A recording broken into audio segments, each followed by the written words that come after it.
Hey, what's up, everybody? Welcome to the Grayzone. It's another week in the war report. I'm Max Blumenthal with Aaron Mate as usual.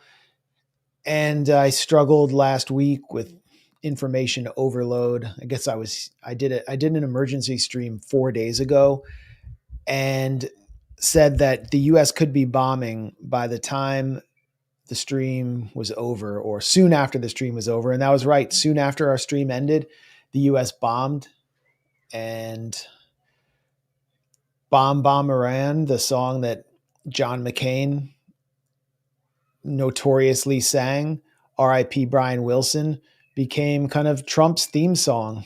And so Trump has become Orange McCain. No matter who you vote for, you always wind up with John McCain, it seems like. And this bombing proved to be the signal of the denouement of the 12-day war between Iran and Israel. Iran's True Promise 3 was enacted after Israel launched its so-called Operation Rising Lion on June 13th. So we'll talk about how we see that war shaking out and how it's blowing back on Donald Trump. His own Operation Midnight Hammer, the porn-themed blaxploitation 1970s throwback operation name that has become Operation Midnight Scammer, in my view, because there's a little debate about the intelligence that is dragging on the Trump administration. And then we'll cover the meltdown over the victory in the Democratic primary of Zohran Mamdani in New York, unprecedented Zionist meltdown, and whatever else we can fit in the next 2 hours or so. Aaron, how did you see the last 12 days? I don't think this war went the way that Israel thought it would. No, I didn't think so either. I didn't know very much about Iran's military capabilities, but for what it's worth, I was really surprised at the blow they inflicted on Israel. I think Israel didn't expect that either, and I think that's what happens when you're a military occupier. You're a genocide party. You just become drunk on your own power, and I think Israel got taken by surprise, and I think that's why we saw such a hasty end to this conflict, because Israel was taking hits that I don't think it was expecting to take. And initially when Israel first attacked Iran, there was that initial shock of it, and then the killing of so many Iranian officials, Iranian nuclear scientists, along with many civilians, which of course got ignored. And it seemed as if, or at least from where I was sitting, that Iran had taken a really, really big hit. And I don't want to downplay that, but they showed very quickly that they could recover. I mean, this is a huge country with a very long history and a very proud history too. And the only reason I think now we're not still in the midst of a war, at least between Israel and Iran, although you never know when Israel's going to break the ceasefire. It's not as if you can trust them to hold it. But the reason was because Iran fought back effectively and made Israel backtrack. And I don't know what Netanyahu was thinking. Did he really expect the people of Iran to rise up at his command? But that didn't happen. If anything, as you've been talking about, the people rallied around the government because why wouldn't they when they're under attack? And I guess, the other thing is all cements for me is just what a fraud Trump's whole MAGA brand is. Not that we needed more confirmation of that, but in one of our recent streams, you talked about that. This is just, MAGA is shown to be a complete scam, and it is. All this talk about endless war, and then J.D. Vance going out of his way to praise Trump for diffusing a crisis that he started himself and was complicit in. So Trump has put us in a new era where basically he's doing Israel's bidding, and there's no one really inside the U.S., with the exception of people on the left and some members of his own base, like people like Tucker Carlson, who are willing to challenge it. But it was a scary time, but at least Israel suffered a blow, and that forced them to stop what they were doing. And so, that was one thing I was pleasantly surprised by. Well, here's one of the intellectual architects, or the intellectual architect of America First, at least as a brand, Steve Bannon, former White House chief of staff, who emerged sort of out of nowhere as one of the harshest critics, not just of the Israeli meddling campaign within the Trump White House, but of Israel itself, making some very revealing statements about the war and the ceasefire and why it had to take place. And I think this echoes my own understanding. Yesterday, they took this ceasefire was as much to save Israel. That's the hidden story here. They bit off way more than they could chew. They were played out as far. Yesterday was a brutal day for the citizens of Israel. Took horrible incomings, particularly in Tel Aviv, and I guess Beersheba also. They needed this because they were running out of defensive ammunition. And President Trump stepped in there with the help of Qatar. Look, we've come a long way since 7 years ago when Qatar, would not work with us on stopping the financing of Islamic terrorism, the financing of it. And they come a long way. They've stepped in the middle of the situation in Gaza, and they stepped in the middle here, and President Trump is going out of his way to praise them. And he's not going out of his way to praise Netanyahu's government, which I think is getting to be an issue. Yesterday. So, yeah, beyond the fact that Bannon was a co-founder of Breitbart, which, according to one of its early members, Jim Hoft, who now runs Gateway Pundit, was founded after a meeting with Netanyahu in 2007 in Jerusalem. And, there's a Breitbart article about that. Andrew Breitbart was a real neocon type. It's just beyond Steve Bannon doing a complete 180 and recognizing that Israel is actually a separate country that has its own interests, that actually undermines the national security interests of the United States. He is recognizing that Israel suffered some heavy blows here and that it was running out of interceptor missiles, and that it cannot take the same kind of punishment that a country like Iran can. And its population just isn't accustomed to that. And this, as I said, it echoes my own understanding. There's no doubt Iran took some heavy and painful blows. It lost 29 senior commanders in the IRGC.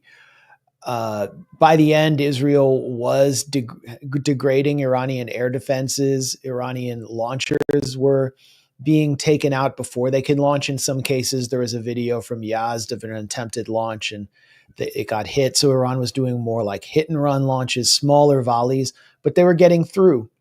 And the mass assassinations of IRGC commanders, with the IRGC kind of caught with its pants down on the first day, did not affect Iran's strategic calculus. It was very clear that Iran had thousands of cadres who were ready to step into the brink and fill the shoes that were left for them, and that the ballistic missile stocks were sufficient enough to keep going, that Iran had strategic depth by the 12th day. They had said they were ready for a 2-year war. And the ballistic missiles that got through, some of them were near misses, like on the last day, the strike Bannon referred to in Beersheba, which took down a residential tower, did heavy damage to Israeli civilians, which punctures the colonial psyche of Israel. They think that they can exist, as Ehud Barak said, is in a villa in the jungle. Yeah. That's the Israeli life, that they live in a first world European style country while they're waging a one-way war of extermination against their enemies, and people can go jogging on the beach in Tel Aviv while people in Gaza are trying to climb out from below the rubble. That all changed. And that building in Beersheba was actually next to the major cyber security and tech park where Microsoft's offices are situated, and they had been hit days before.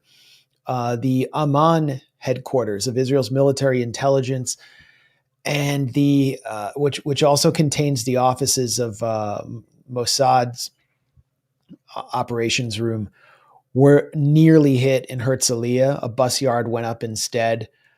The Weizmann Institute, which is a nuclear research facility, major drone research facility that also does gain of function research in Israel, a major recipient of funding from the Adelson family, went up in flames, completely destroyed. Hakiria, Israel's Pentagon, which is situated in a civilian neighborhood in North Tel Aviv, its grounds were hit. It was not directly hit. Iran still needs to do some fine tuning on its targeting. When they do dry runs of these ballistic missiles, they hit their targets perfectly. But in a real world environment, going against the most advanced, multi-layered, multi-billion-dollar anti-aircraft or anti-missile system in the world, there's still some work to do. And most of these missiles, by the way, were older ballistic missiles. Some of the more recent hypersonic models were more difficult to launch just because of increasing Israeli air superiority. So the point is, Iran penetrated Israel's colonial psyche. The Israeli population was suffering in a way they had not, suffering more than in 1973, and putting more pressure on the Israeli leadership than before. And it kind of, as I wrote in a Substack piece, it revives the theory of Hassan Nasrallah, the late Hezbollah leader, that Israel's a spiderweb society, and that its society, because of its colonial existence, under enough military pressure, will force its leadership to make major concessions. And that's what took place here. And we can look at some of there's some new footage that's just coming out because Israel had placed so much under military censorship during the war that we didn't actually see after just a few days the full scope of destruction. Citizens were getting arrested. Israel was arresting foreign journalists, banning them from filming on rooftops because it was psychologically so damaging.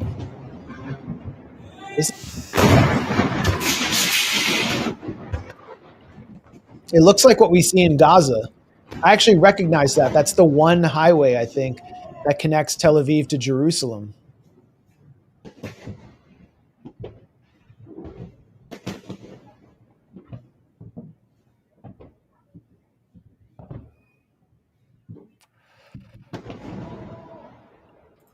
And these are the same missiles, by the way, that Trump and Netanyahu were insisting Iran voluntarily give up. It's absolutely incredible. Well, it's mainly Netanyahu. Trump kind of took that off the table because he knew it wasn't possible. Well, but beforehand, in terms of when Trump was saying ultimate surrender, and even in the negotiations with Steve Witkoff, they were telling Iran, you have to not just commit to zero enrichment, but also give up your ballistic missiles. So basically, and then Israel attacked Iran with U.S. help.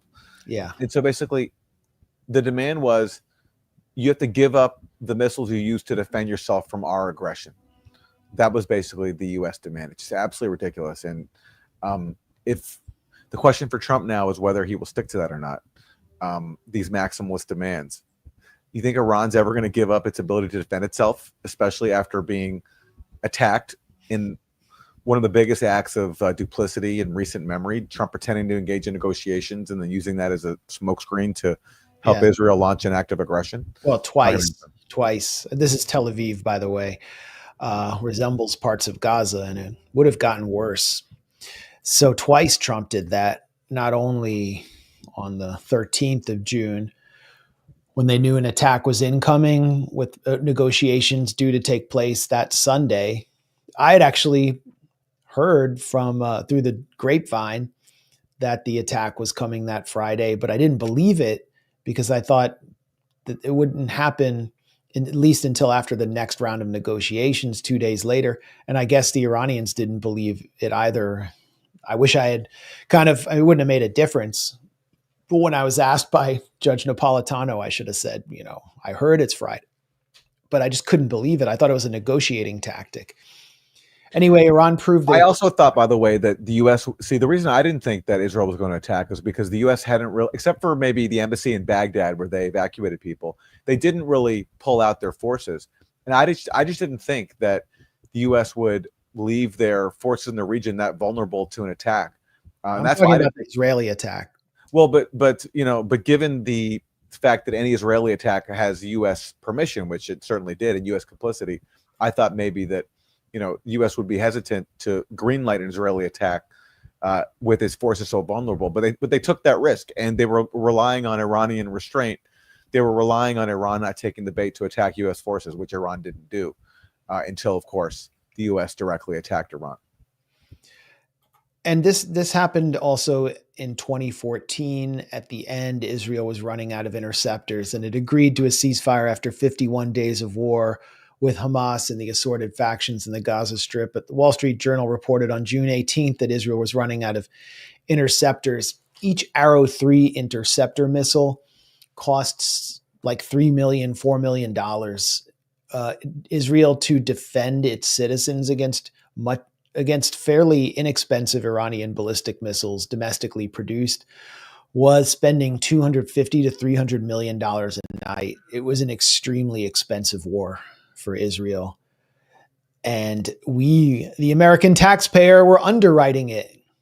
It was us, the American taxpayer, that underwrote the development, or at least 50% of the development, of Rafael's Iron Dome system, which is designed mainly for rockets from Gaza, Katyusha rockets from Lebanon. The Arrow is for ballistic missiles. And then the U.S. had to step in with an even more expensive system, the THAAD, as well as interceptor missiles from destroyers. And the Jordanian Air Force has come in and boasted about its contribution in defending Israel, taking down 25% of Iranian ballistic missiles that were taken down.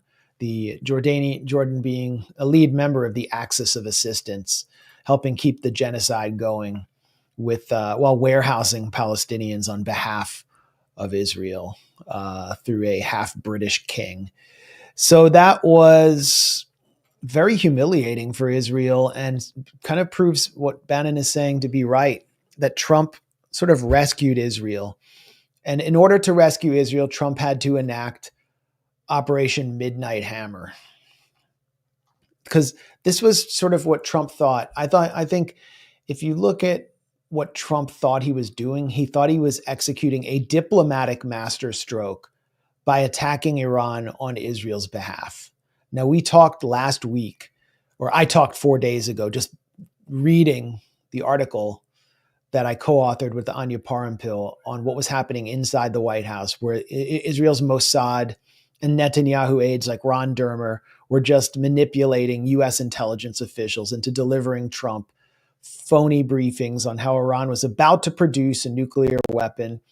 But Aaron, now we know that there was an attack that CENTCOM General Michael Kurilla, who we wrote about, who is one of the main Israeli instruments of influence in the Pentagon, had designed an attack back in March in order to and put it on the table the following month with Mike Waltz, the NSC director, who was later demoted, secretly coordinating with Netanyahu to launch that operation that month. But it wound up taking place at this point, with Trump using it to kind of arrange the denouement of Israel's war with Iran and get everyone to a ceasefire by mollifying the Israelis and supposedly putting Iran in their place. But this was all on the table since March. Yeah, let me read from the Washington Post. They had an article confirming what was obvious, that this is nothing to do with Iran's nuclear program, nothing to do with nuclear weapons, which again, Iran was willing to commit to renouncing in a binding deal, just as they did in the original Iran nuclear deal that Trump killed. This attack by Israel has been planned for months. It goes back to basically, it goes back a long time. But this is what the Washington Post said. In private conversations, senior Israeli government officials said they had already decided by March to strike Iran. And by the way, that's the same month that the U.S. intelligence community, overseen by Tulsi Gabbard, reaffirmed that the U.S. intelligence community does not think Iran has a nuclear weapons program. So even before Tulsi Gabbard put out that statement, Israel had already decided to attack Iran, which just underscores that this has nothing to do with the potential for Iran to develop nuclear weapons. The reasoning, and this is from the Washington Post, the reasoning was that Iran would have rebuilt its air defenses by the latter half of the year. So that's the reason why Israel decided to launch attacks, because they saw that Iran was rebuilding air defenses that Israel had struck last year in preparation for the attack we just saw. And the Washington Post goes on. The decision was not so much driven, and again, this is based on what Israeli officials are saying. The decision was not so much driven by new intelligence indicating an Iranian sprint for a nuclear weapon or any imminent threat to Israel. Rather, Israel sees that what it saw as a unique opportunity to execute plans carefully laid months and years in advance to heavily damage a weakened Iran.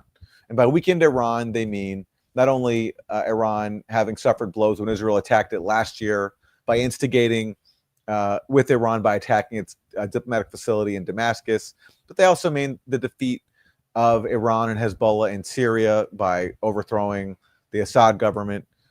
That takes out a key Iranian ally. And remember, after that, when Israel started blowing up all this military infrastructure inside Syria, including air defenses, the speculation back then was that was going to help Israel attack Iran, and this certainly bolsters that. And also Hezbollah suffering some blows when Israel attacked Lebanon. Well, so and Israel's attack on Iran, attacking its S-300 systems, they wound up mainly damaging their radar, and they supposedly did damage to a missile production facility at Parchin. And this was where Israel believed it opened the window for another attack. Yeah, and that's why they fed false intelligence, which the Trump administration, especially the figures who you and I in your profile wrote about in your article, people like John Ratcliffe, head of the CIA, that they parroted, even though the entire intelligence community had reached different conclusions. And for people who might say, well, like, why are you trusting the word of the intelligence community here? Is because, well, first of all, these are consensus documents. This is not just like handpicked people that were involved in things like Russiagate, where they push scams like that. This is the intelligence consensus in which all the agencies, all the major ones, get to weigh in. It's really hard to fake a consensus assessment like that. And that's why every single year that assessment has reaffirmed that Iran does not have a nuclear weapons program. And that's what Trump and Ratcliffe overruled at the behest of Israel. Yeah. Tulsi Gabbard affirmed what every previous DNI had affirmed.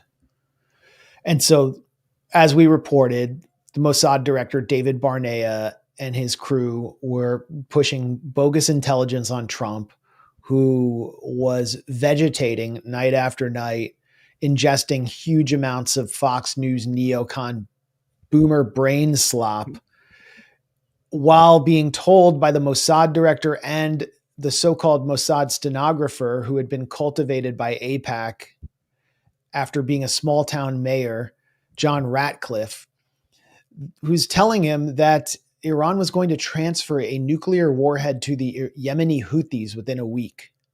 That's what we were told by a Trump official. Which is the Iraq WMD playbook. It's exactly what they said about Saddam. Saddam's going to give his weapons of mass destruction to his allies in Al-Qaeda, which of course was another fiction. Let's not wait till the smoking gun becomes a mushroom cloud. Well, literally, but like people like Ted Cruz or some other Republicans were saying stuff like that. They just took the Iraq playbook, changed the consonant from Q to N in Iraq to Iran, and it's the exact same thing. So not only were they doing that, the chief of staff of Donald Trump, who Steve Bannon has hammered again and again, who is just a veteran lobbyist for every sleazebag corporation and would, never met a paycheck she didn't like. Susie Wiles was isolating Trump among the Mossad stenographers, the figures who were basically channels for Israeli bogus intelligence. That's Susie Wiles. And we had reported that. The Washington Post has come forward with kind of like, I look at it as a follow-up to our piece. And honestly, I wish I had stayed on it harder, because I was wondering what it was about Susie Wiles that had turned her into such an Israeli asset. Whereas we had the AIPAC audio of the AIPAC CEO, Elliot Brandt, bragging about grooming John Ratcliffe since he came into Congress in 2014. Washington Post has the story on Susie Wiles, and this is wild. Trump aides once helped elect Netanyahu, reflecting leaders' deep ties. I love how they soften everything. It's like, just kind of, wouldn't the headline have been Trump's chief of staff literally worked for Netanyahu? Everything these people wrote about Russiagate, how, Trump was in the pocket of Russia and they were colluding. If you just change Russia to Israel, a lot of it would have been true. Yeah. Yeah. That's the real collusion. And everyone just everyone just ignores it. They made a fake thing into like the biggest scandal for many years, while the real foreign collusion, foreign interference gets a free pass. Yeah. And I mean, not to get distracted, but Russiagate kind of was Israelgate on so many levels. So many of the supposed Russian oligarchs who were influencing Trump were actually Jewish Israeli oligarchs who had Russian citizenship. And only the Jewish press or Haaretz could actually do that report and not be called anti-Semitic. But one of them will come up later. Len Blavatnik, remind me. Okay. Never heard of him. All right. I look forward to hearing about it. But in the spring of 2020, as Netanyahu was facing an indictment and feared he was on the brink of losing an election, some of Trump's most trusted advisors touched down in Jerusalem. Susie Wiles, now White House Chief of Staff, Corey Lewandowski, who managed the president's 2016 campaign, and Tony Fabrizio, Trump's longtime pollster. They were there because Netanyahu's staff asked them for help in his bid to remain prime minister, and Trump's A-team agreed to deploy. They are on a friend basis in terms of foreign leader relations. Of course, White House and Israeli officials declined to comment. So the chief of staff worked for Netanyahu. We never knew this. This never came out when she was being confirmed or hired or anything. We just knew she was kind of a longtime sleazebag lobbyist. By the way, we hear all this about Qatar paying everyone. And I mean, two members of Trump's team, FBI Director Kash Patel and Pam Bondi, his attorney general, both lobbied for Qatar. Didn't seem to have any effect here. Susie Wiles working for Netanyahu had a major effect. And so Trump agrees to bomb. There was nothing the American public could do to stop it. Everybody opposed it except for Fox News's audience, which is like, older Republicans who supported all the phony wars under George W. Bush, safely ensconced in their My Pillow beds, that crowd. Under 45 Republicans aren't even Republicans. They're like just Trump supporters. They didn't support this. Only 19% of the American public supported it, according to a YouGov poll. CNN poll after the bombing showed a vast majority of the American public opposed it. And Trump never even bothered to make a case to the American public, just announced it after it was done. Everything that took place in secret, with the Israelis running the entire show. But what Trump thought he was doing, I totally understand what Trump thought he was doing. And my understanding is that J.D. Vance was very influential in trying to make sure it was a one-off. What Trump thought he was doing was mollifying the Israelis, giving them what they wanted, doing some mega strike on the Fordo facility, attacking Isfahan and Natanz, two major nuclear facilities, and then claiming victory. And then that would be a wrap, and it would be a one-off. And then Israel would be able to enter into a ceasefire and declare victory as its interceptors were being drained. And Iran would be able to demonstrate symbolically some deterrence by attacking the Al Udeid air base, the head of the snake in Qatar, which the U.S. has used not only to previously attack Iran, wage drone strikes around the region, but also to transfer arms to Israel for its genocide in Gaza. And the base would be evacuated. Trump called the Qatari emir and his team and said, I want you to arrange a ceasefire. And they immediately went to work. Iran was the adult in the room, as Trump expected them to be, even after attacking them. And they behaved responsibly, agreed to the ceasefire. Israel agreed, but then Israel started dumping munitions all over Tehran and violated the ceasefire. Trump angrily reacted to that, said he accused Israel of violating the ceasefire in the White House lawn on his way to NATO, which is something I've never seen an American president do. I've never seen that level of daylight where an American president angrily denounces Israel and correctly accuses them of breaking a ceasefire, as they've always done, as they've been doing in Lebanon. And then he says that Iran and Israel have been fighting so long and so hard, they don't know what the F they're doing. Then he gets on a plane to NATO. Yeah. You want to go ahead? Well, I just like when he said that, when he criticized Israel, I had to wonder immediately, what's the play here? Is this like, what deception is he pulling here? After pretending to engage in diplomacy, after helping Israel attack Iran, bragging about it, calling for regime change, calling on the people of Tehran to flee, attacking Iran directly himself, to now all of a sudden criticize Israel.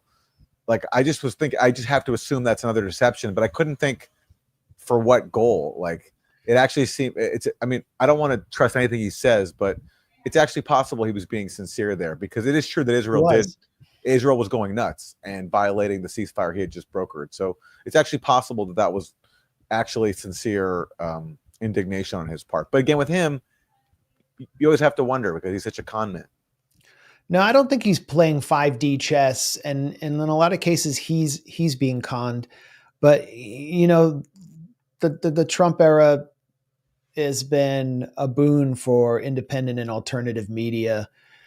Biden people, they don't talk to alternative or independent media. The Trump people do, because the mainstream media has betrayed them and attacked them so much. So I've been able to cultivate more sources and ask more questions. And I think I have a better understanding of Trump. And he sort of is how he appears. He didn't actually want a war with Iran personally. He doesn't want an open-ended war because he's too mentally lazy to manage it. But what he really wants is for everyone to love him. He wants Zelensky and Putin to love him in the end.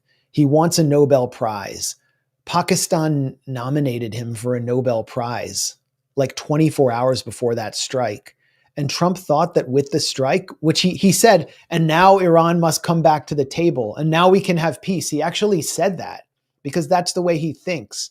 And he thought that he had engineered this diplomatic masterstroke where everyone could claim victory and it would all be choreographed so they could all feel good, and that he would get credit for that ceasefire. The same way he's been claiming credit somewhat disingenuously for the ceasefire between India and Pakistan. So Trump just wanted to seem like paradoxically, a man of peace. And then Israel comes and spoils the whole party. So I think his anger was genuine, as strange as it might seem. And then something else happens, which is, I think, more significant, that threatens to spoil this semi-ceasefire that Trump engineered.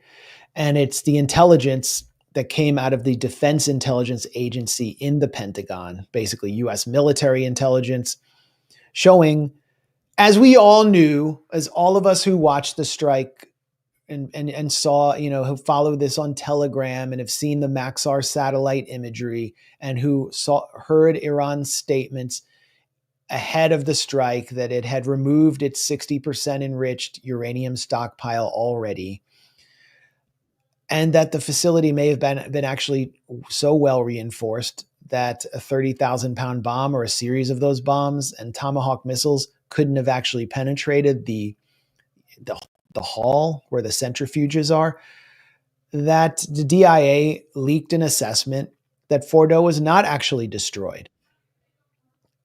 This echoes what we just heard today from Iranian Foreign Minister Abbas Araghchi, who said that Natanz and Isfahan had been severely damaged, but he avoided any mention of Fordo.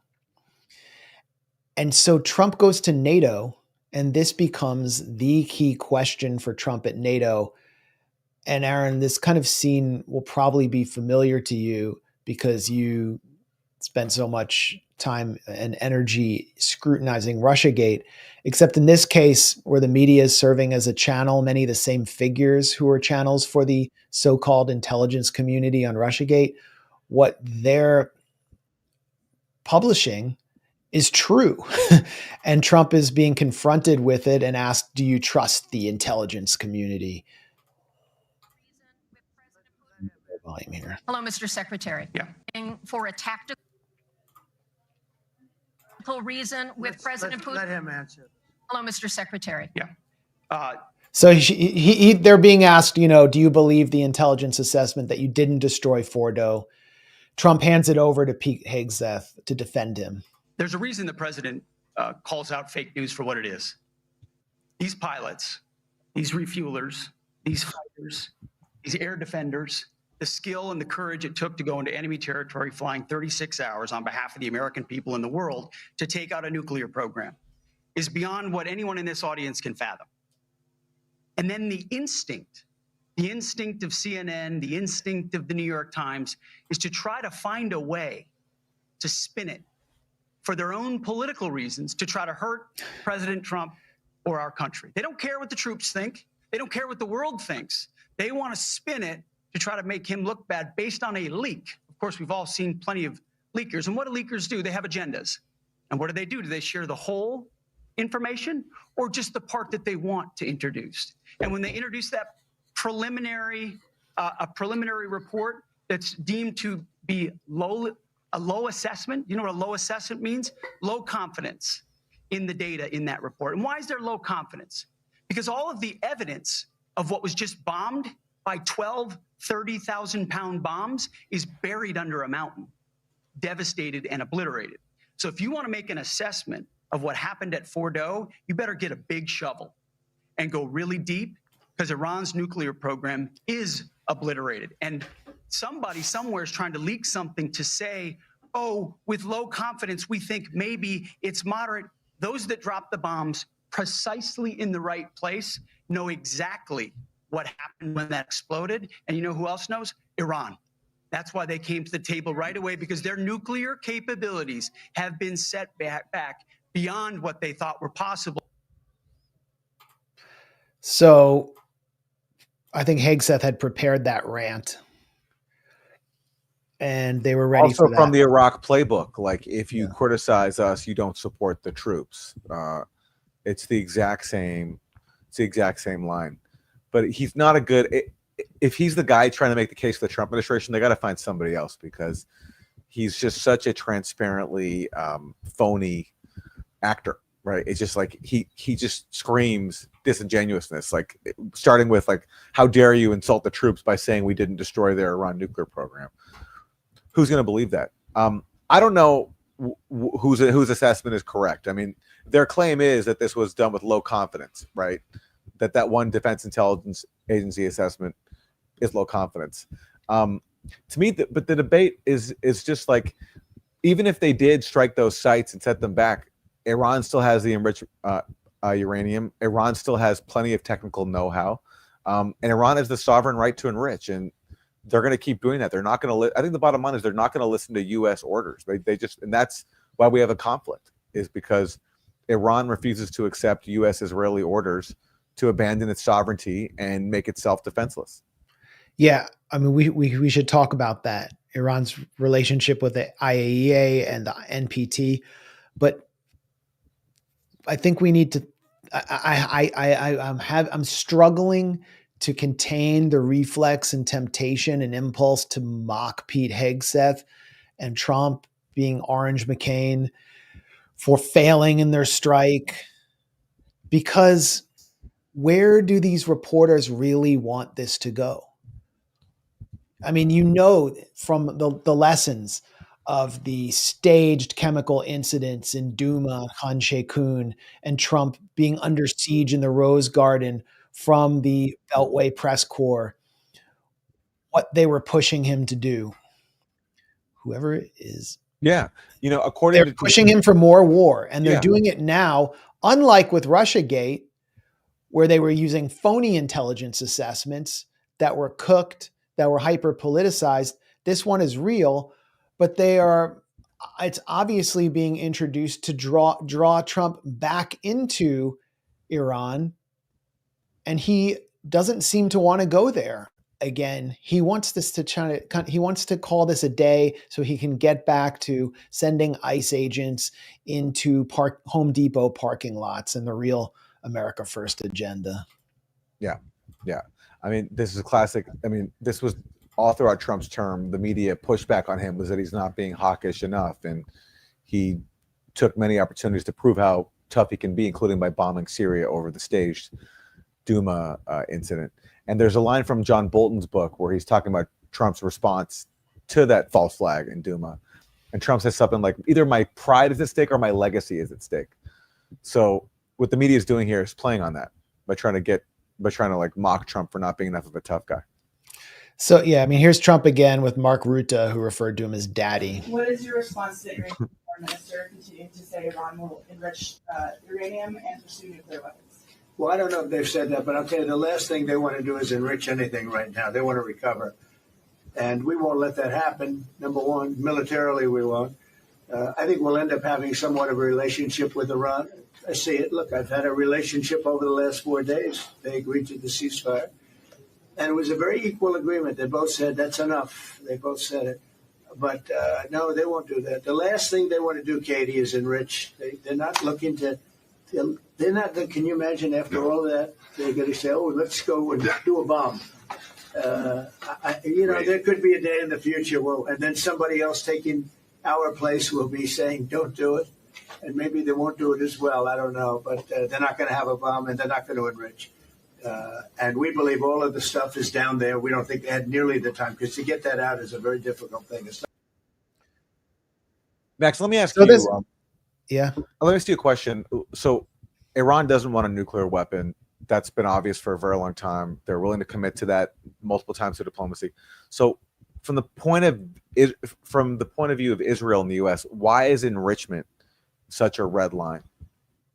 Well, because Iran can take the 60% enriched stockpile and produce up to 10 nuclear weapons with what they have outside of a facility like Fordo if they choose to do so at some point. But Iran wants to remain a latent nuclear power with a civilian program. Yeah. So why is why is even a civilian program from the point of view of Israel and the U.S. a non-starter? Like, why are they so insistent on not even allowing that? Because Iran can't even be allowed to be a latent power. And Israel wants also to use it as an instrument for leveraging regime change wars and regime change activity. But Israel can't allow any country to even be a latent power in its periphery. But what they've done with this strike is moved Iran that much closer to becoming an actual nuclear power. And as I said at the beginning, Iran scored a political and psychological victory against Israel, but they did not establish deterrence. Iran failed to establish deterrence against Israel. Israel's military chief of staff, Eyal Zamir, openly said, this is just a phase. The war is not over. Israel will come back and continue assassinating Iranian nuclear scientists, doing war in the Grayzone, everything that's deniable, they'll do to Iran. Sabotage attacks. And the point is, what can Israel, where's the off-ramp for Iran? The only off-ramp is to actually have a nuclear weapon at this point, because the West and Iran and Israel, thanks to Israel, have forfeited the diplomatic path. They have forfeited any future JCPOA-like deal. The IAEA has discredited itself through the figure of Rafael Grossi, who's giving exclusive interviews to Fox News and Israel's I-24, and definitely was collaborating with the Israelis, pushing the IAEA to introduce this extremely politicized report, relying heavily on Israeli intelligence just 2 days before Israel chose to attack. It felt very choreographed. So the Iranians have kicked the IAEA out. Whether they'll leave the NPT, Araghchi today said, we'll decide on that. But Iran now has the flexibility to develop a weapon if they are continually attacked. But Iran's preference, as even demonstrated by the U.S. National Intelligence Assessment, has been to maintain a civilian program and remain under the NPT and maintain its obligations and do a deal in which its nuclear sites are inspected. Yeah, now and so- the enriched uranium stockpile is somewhere, and no one knows where it is. So where I was getting at with my question is why, given that Israel and the U.S. know that Iran just has civilian ambitions, why that's still such a non-starter? And I guess like the answer that I thought I've heard you say before is that basically, given that Iran has sort of tethered its sovereignty to its right to enrich, which it has, because the U.S. and Israel have such contempt for Iranian sovereignty, given that it's outside of U.S.-Israeli control, that even this like expression of Iranian sovereignty can't even be allowed because U.S. and Israel are so hell-bent on hegemony that they just can't let someone else who they've been trying to overthrow forever and who they have contempt for dating back to 1979 with the revolution.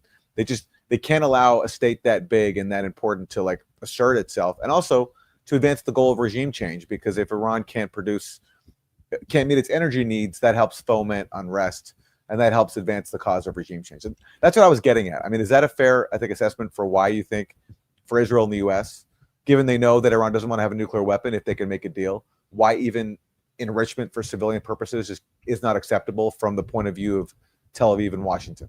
Well, I think Iran has demonstrated the strategic importance of its nuclear program here.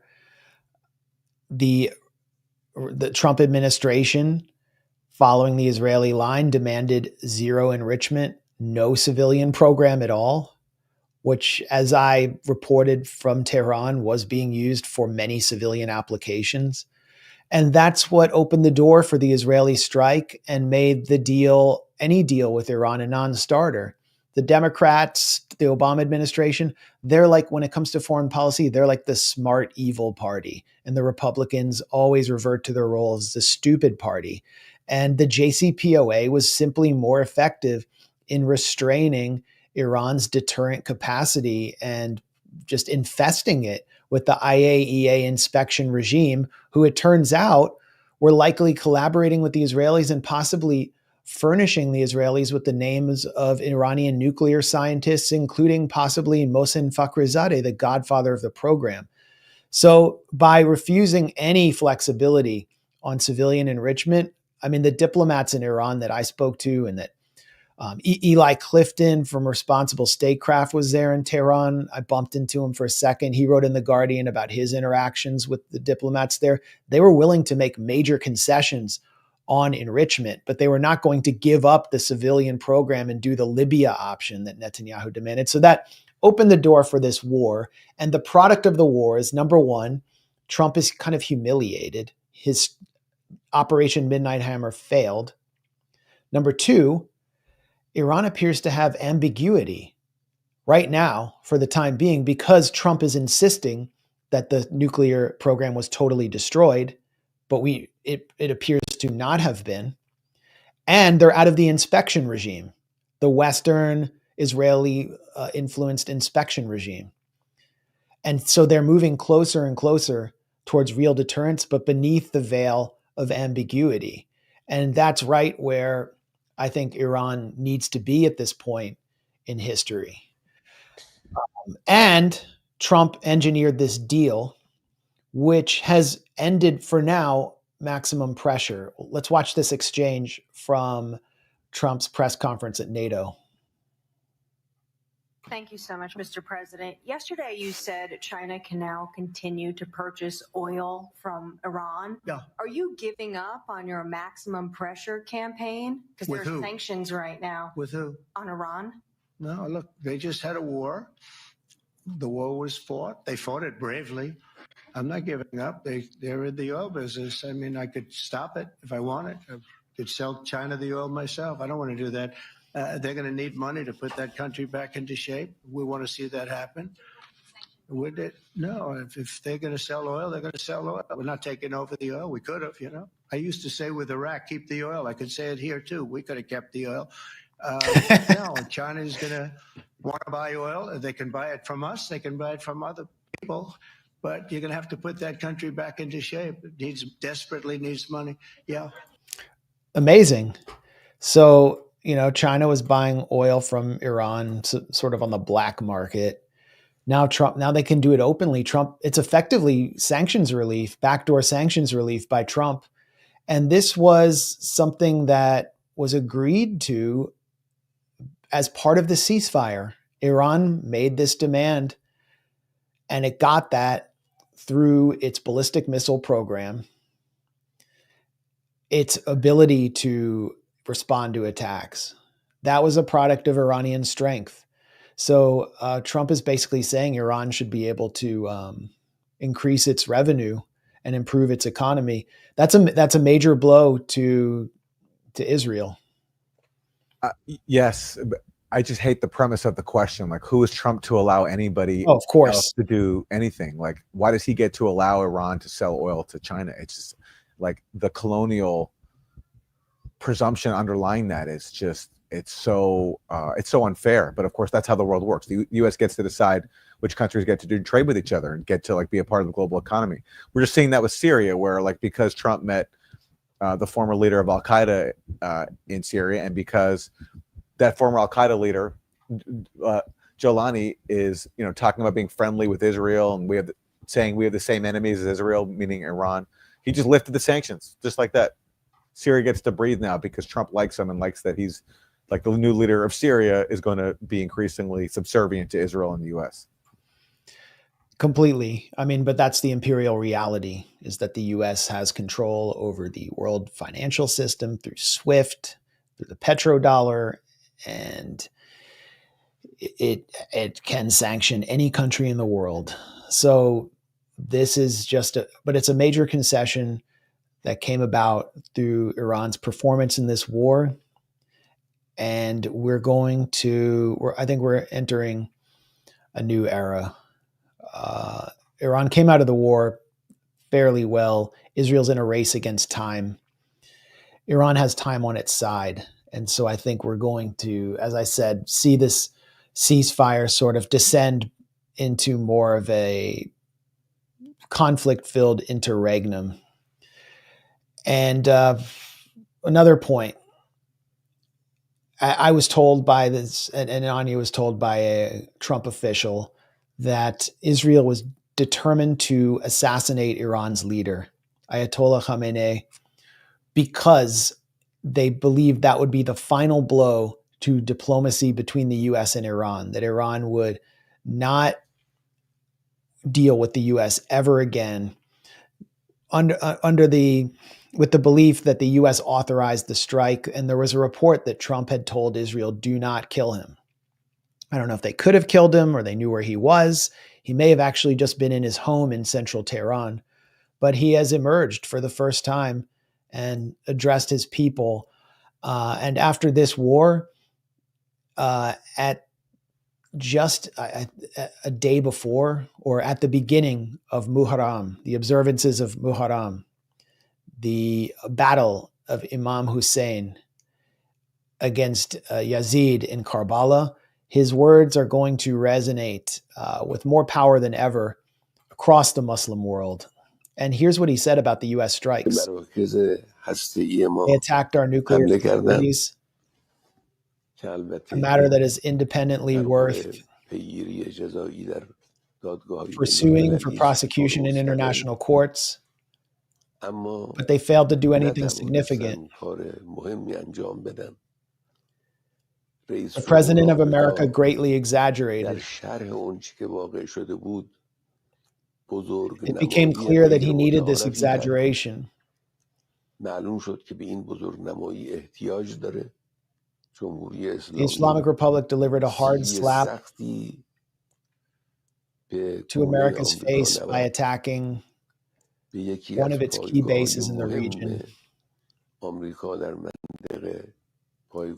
Air Base, and inflicted damage.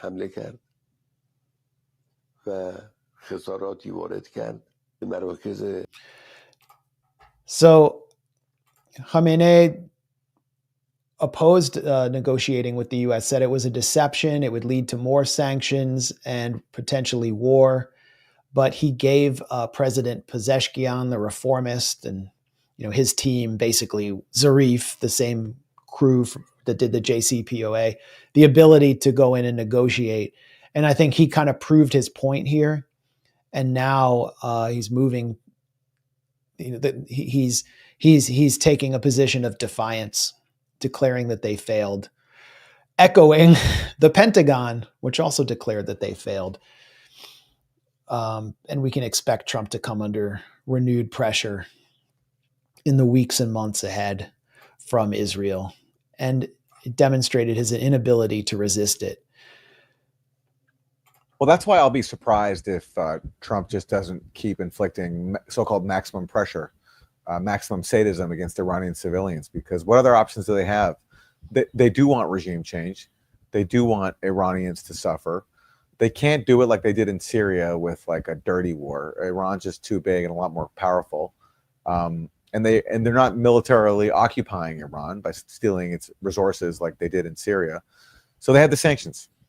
And that's why, I mean, if I'm making predictions, I think Trump will, I mean, I grant you that he just made this exception for China, but that's where I see this going over the long term, because ultimately, if assuming he's on board with Netanyahu's agenda, that's the main way to make Iranians suffer. And that's been the policy. And I don't expect that to stop continuing. Well, one thing that isn't stopping right now is the sense of emergency that Trump has sought to cultivate in the U.S. I mean, we saw it under Biden as well, the post-January 6th hysteria. But with Trump, it relates directly to Iran. Iranian sleeper cells. And, actually just days before this war began, I went to Trump's military parade, which was supposed to be the Army's 250th birthday in Washington. And I felt that there was a feeling that was deliberately generated there that the United States was under attack. And so if you were standing there on the National Mall or near the Capitol, you would see, or actually just, anywhere in that area, you would see bombing runs of World War II era bombers, Vietnam era choppers, and modern choppers going overhead constantly with tanks in the street. It was meant to instill a sense that, the US was already at war somewhere, somehow with this vast military. And now there's a sense of emergency being pipelined into the bloodstream of Trump's base and parts of the American public, not only through Fox News, but through mainstream media about Iranian sleeper cells. And it really feels like we're building up to something. It could just go away, but it reminds me and reminds everyone who lived through the post 9/11 era of 2002 all over again. This is 3 hours after the U.S. attacked Iran. There's been so much reporting around the threat in the United States over the past few years, the risk to officials involved with actions against Iran, the risk of sleeper cells here in the United States. When we talk about retaliation, should we be thinking about the homeland? Margaret, I am deeply concerned about the potential for retaliatory attacks here in the homeland by Iran. Iran's nuclear program has certainly... This is Sam Vinograd, who was like a Biden official, a Biden hack in DHS or something. Taken a hit. We will await the battleground assessment to understand how deep that hit was.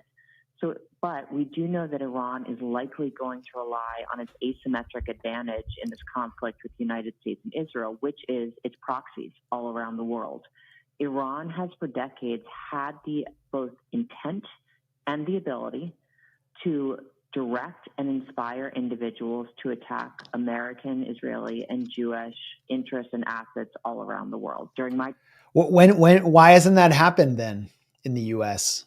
Time at Homeland Security, we tracked myriad Iranian threats here in the homeland, as you mentioned, against former government officials involved in the strike against Qasem Soleimani, against dissidents, against journalists, against the Saudi ambassador during the Obama administration, and against everyday Americans. So right now, while Iran has certainly taken a hit to its nuclear program and military installations, it is likely that they will rely on their asymmetric advantage in this context, which is their proxies, to try to send a signal to the United States and to the rest of the world that they just aren't going to take this hit without any kind of response. Now, how significant their reprisals will be is something the intelligence and law enforcement communities are likely looking into, but I am concerned about the threat here. But she just said it was likely that Iran would use its asymmetric advantage to wage terror attacks inside the US. And then in the next breath, she said that she doesn't actually know what's going to happen and can't point to any instance of that taking place. This is the same. I don't know if you remember her, but she tweeted that everyone should beware of Russia and its assets in Venezuela at the same time that we happen to be down there reporting on the US-backed coup of Juan Guaido. Do you remember that? Yeah. And then you wrote to her and said, who are you referring to exactly? And she refused to name anybody. Sure. Yeah. The only sleeper cells I'm worried about are the people pretending to be journalists and just doing Israel's bidding. And the same thing with the politicians, like the people we saw there, Trump and JD Vance, pretending to be against endless war while waging it. Those are the real sleeper cells we have to be worried about. Here's one more. This is from CNN. This one is just, well, it speaks for itself. Has already begun retaliation against the United States with a strike against an airbase in Qatar, but there are also fears of potential retaliation on U.S. soil. So what would that look like? According to U.S. intelligence officials, the most likely scenario would be that of the lone wolf, an individual actor acting alone, inspired by online propaganda from the regime. But we have also heard from former U.S. Secretary of State Mike Pompeo, who gave another scenario, and that is that of the sleeper cell, operatives hidden on U.S. soil waiting to strike. Pompeo may have a very good idea of what he's talking about. The former Secretary of State has been the subject of an Iranian plot to have him killed because when he was secretary, he was part of the decision-making team in the Trump administration that organized the assassination of Iranian generals. It's just taking as fact that Mike Pompeo, because Mike Pompeo says it, that he was targeted by an Iranian assassination plot. Like, so Mike Pompeo saying it makes it true according to CNN, just as like Israel saying that there were dozens of beheaded babies on October 7th, according to CNN, made that true. It's the exact same kind of stenography. General Qasem Soleimani.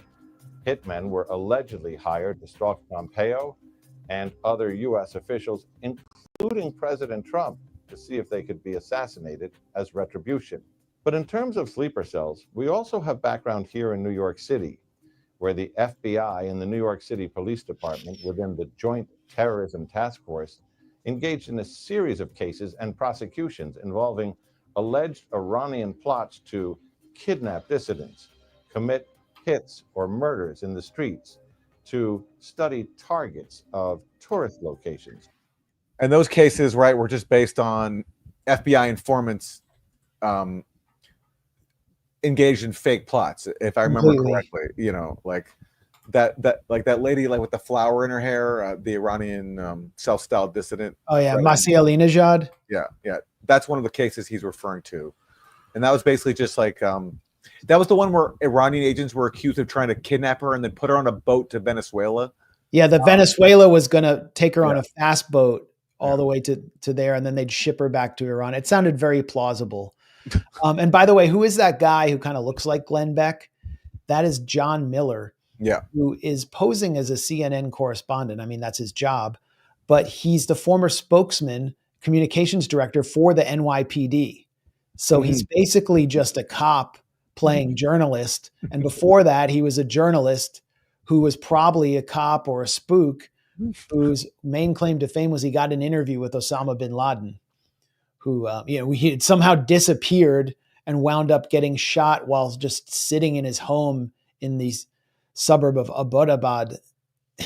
I mean, it's pretty clear that he's just a propagandist and that they want to hype up Iranian sleeper cells to justify their budget increase at the NYPD. And the NYPD, I mean, we had a Democratic official pumping out this propaganda, Sam Vinograd at CBS. She's now a CBS correspondent or expert, but she's a former national security official. John Miller, former cop, he's the CNN correspondent or CNN expert. And then you have the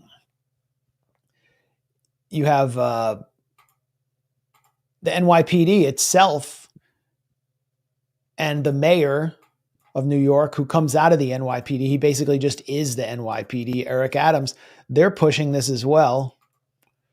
You're always concerned about sleeper cells. We're going to ensure that we focus on sleeper cells. Mayor Adams taking seriously warnings from Washington that Iran. I love this sign behind him, though. Watch. Mayor Adams. Right to the left. Rat sightings have declined for 6 straight months. I see a rat right in front of me. Adams taking seriously warnings from Washington that Iran could activate sleeper cells here to seek retribution for the bombings. Rebecca Weiner, NYPD Commissioner of Intelligence and Counterterrorism, tells CBS News New York her agency has been on alert for days. We are doubling down on our efforts. We are doubling down on reaching out to partners internationally, federally, doubling down on all of the monitoring that we are doing. This as the bombing became topic A on the campaign trail for those seeking to win the Democratic mayoral primary. Former Governor Andrew Cuomo also warning that something could happen here. As a New Yorker, my natural instinct, former governor, former HUD secretary, New York should get ready for possible reprisal by Iran. Oh, that's your natural. Of course, it's your natural instinct. But there's a significant figure who appears there. That's Rebecca Weiner. She's not very well known nationally, but she directs a lot of this counterterror propaganda inside New York. And she also is an arch Zionist who helped lead the crackdown at Columbia University of the encampment there. Besides being deputy commissioner for intelligence and counterterrorism, she was a Columbia SEPA trustee, I think. No, professor at Columbia SEPA. Here she is. Congratulations to SEPA adjunct professor Rebecca Weiner, who was recently appointed as deputy commissioner. So, and SEPA, by the way, at Columbia, as we've talked about before, is overseen by a former Israeli intelligence officer. Yes. That's the leader of SEPA at Columbia University. And has as a trustee and professor Hillary Clinton. And you could safely assume that these figures were involved in one way or another in handing over the name of Mahmoud Khalil and information about him to the Trump administration, who was a student at Columbia SEPA, who helped lead the encampment as sort of a negotiator with the administration. So the Iranian sleeper cells play so many roles. It's going to increase the budget of the NYPD, make sure that counterterror frauds like Rebecca Weiner can have jobs. John Miller, former NYPD comms director, is using CNN to promote it.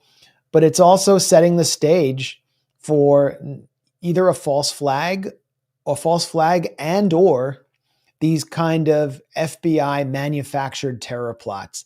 I think there's a very high chance, like 90%, that the FBI is going to start manufacturing some plot with some mentally disturbed Shia male. They're trying to do that right now as we speak to legitimize the phony threat of Iranian sleeper cells. And in fact, they already were working on this last year. They manufactured a plot. This is getting hardly any media attention, but they manufactured a plot with someone who wasn't Iranian or Shia and tried to link it to Palestinian resistance. His name is Mohammed Shahzeb Khan, who they say attempted to enter the United States to carry out a mass shooting at a Jewish center in the U.S. The defendant is alleged to have planned a terrorist attack in New York around October 7th with the stated goal of slaughtering as many Jewish people as possible in the name of ISIS. This was a Biden administration thing. And that he was going to do it 1 year after Hamas's horrific attack on Israel. And, let's say that took place. In addition to being absolutely horrible, it would be used directly to implicate the Palestine Solidarity Movement and advance the agenda, which is being accelerated and put on steroids by Trump, of labeling Palestine Solidarity groups as terrorist organizations. And, this This is an FBI press release. Undercover. I just, word search undercover. Khan distributed ISIS propaganda videos and literature. Subsequently, he began communicating with 2 undercover law enforcement officers, and he started the distribution of these videos on an encrypted messaging application. Who was he messaging with? He was messaging with undercover officers. The FBI maintains 15,000 undercover officers. Look at Rebecca Weiner's Twitter account, and she's claiming credit for this bust, which took place in Canada. It was undercover officers from the FBI or NYPD who initiated contact with him, who manufactured this plot and then lured him to the US border to be arrested. That seems pretty clear to me. So this is already happening. Almost every terror plot after 9/11 that the FBI wrapped up was manufactured by the FBI, according to terror researcher Trevor Aronson, whose book, The Terror Factory, tells the tale. So whether or not there's a false flag, which everyone who's paying attention is expecting, I think we can be pretty sure the FBI is going to try to manufacture some plots. And the deputy director of ICE, I don't have the Fox News clip in front of me. Katie Halper played it on her show that I was on earlier today, so go back and watch it. The deputy director, or acting director of ICE, he was boasting about arresting 17 Iranian nationals in the U.S. and said, we got a sniper from a hostile country, so we're preventing another 9/11. I mean, they're already just arresting Iranians willy-nilly inside the U.S. So get ready. And no one is going to believe, who's paying attention, if there is some kind of attack, that there wasn't some intrigue behind it. Just because they're overselling it so hard, and we've all lived through the phony war on terror. We know what time it is. I love this headline, by the way.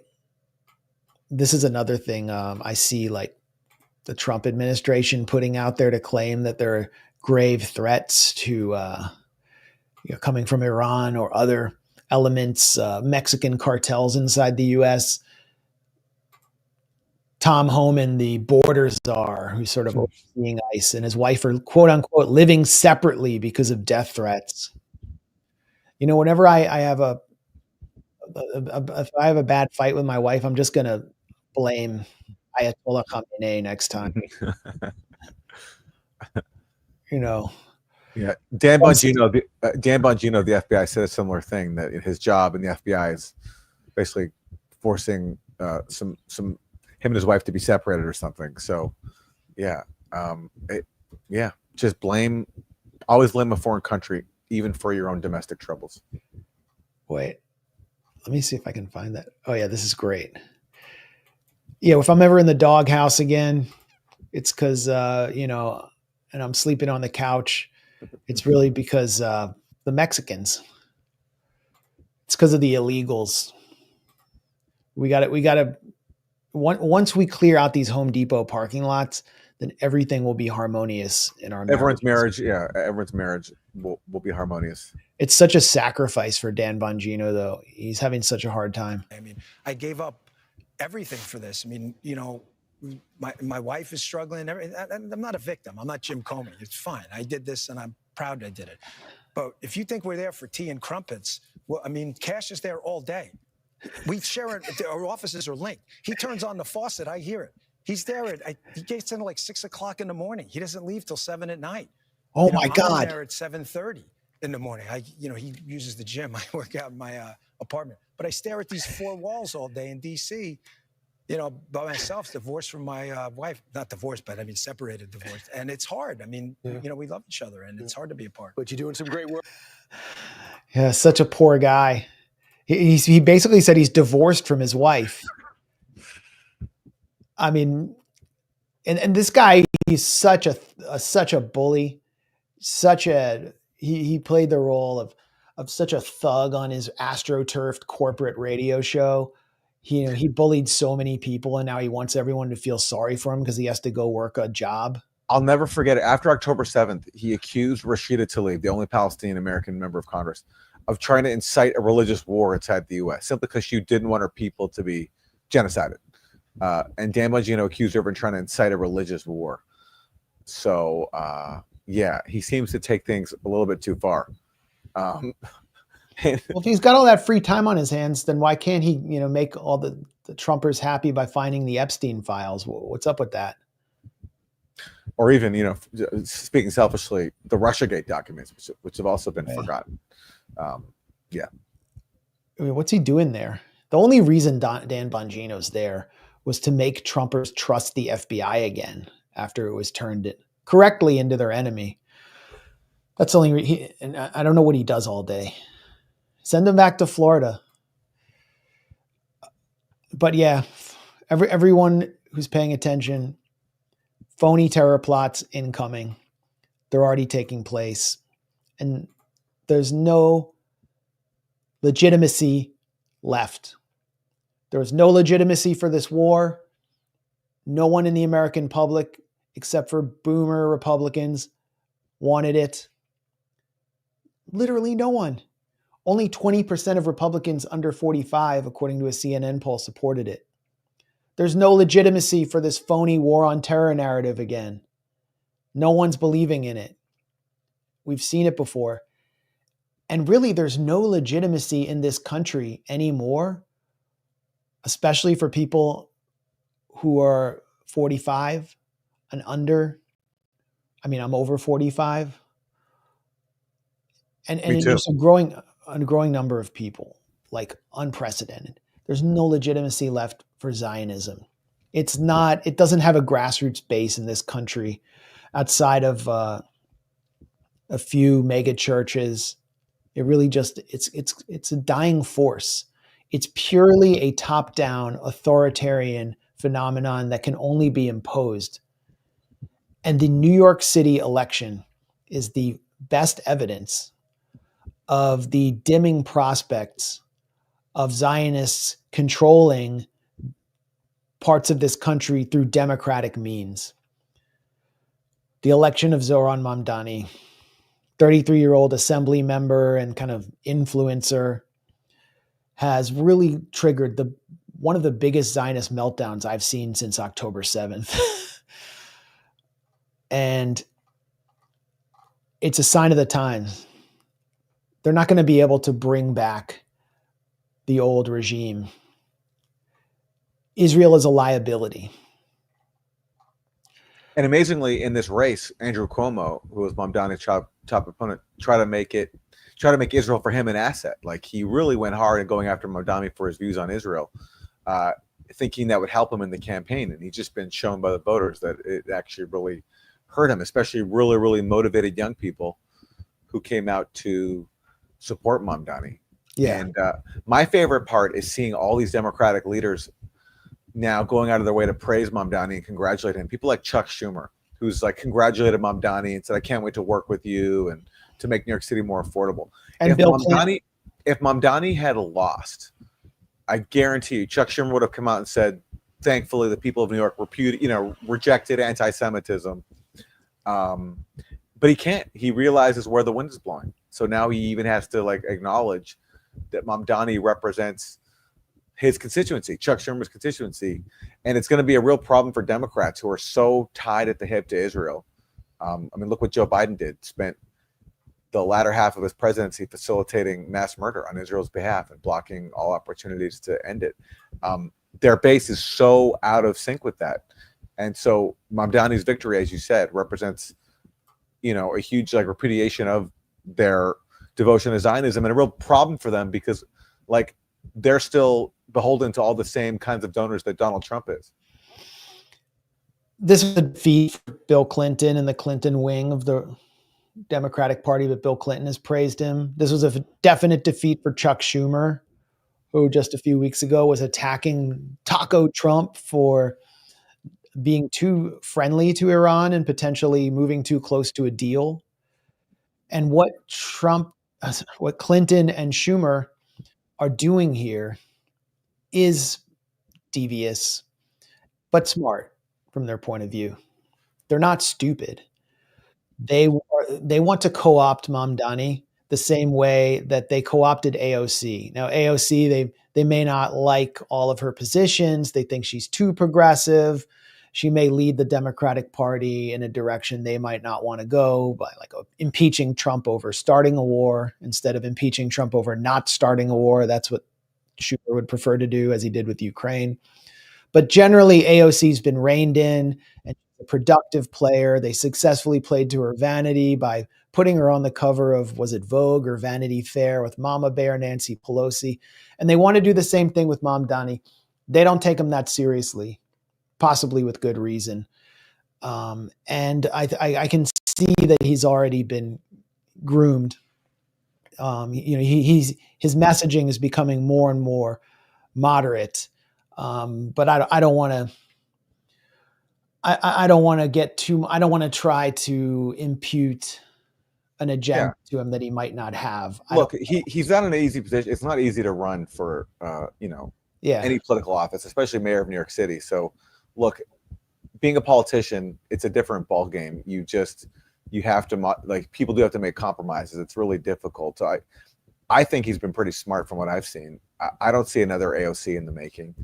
And even AOC, you could argue, plays a role that sometimes has positive things. I don't think everything she does is negative. But look, what's absolutely true is that for the first time I've seen in Democratic politics in a long time, there's like a motivated grassroots energy, and there's like the understanding that Zionism is toxic, and that's a net positive. Like whatever happens with Mamdani next, and certainly, I mean, imagine what the pro-Israel donors are going to do now. They're going to come after him really, really hard, and I think make it difficult for him to win in November. I don't think it's guaranteed he's going to win the mayor's office, but he strikes me, for what it's worth, as being pretty capable. And I like, even on the answer of like, at the mayoral debate, when they tried to get him to affirm that Israel has a right to exist, he said, yeah, with equal rights for all.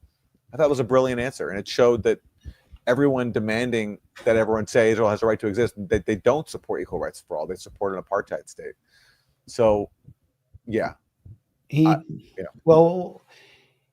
toned that down in the days before the primary on Colbert, but he's smoothly deflected Colbert's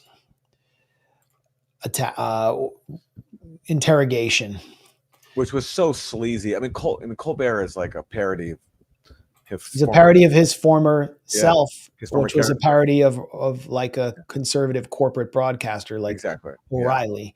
Yeah. But we can play that in a second. But Zohran Mamdani, he's 33. His father is an academic from Uganda who produced some very influential work on colonialism. And his father's awesome. His book, Good Muslim, Bad Muslim, influenced my book, The Management of Savagery. He also was really pivotal. I remember, back when I was at Democracy Now!, he basically came on the show to say that, like, we had been spreading pro-regime change propaganda in Libya. And he was right.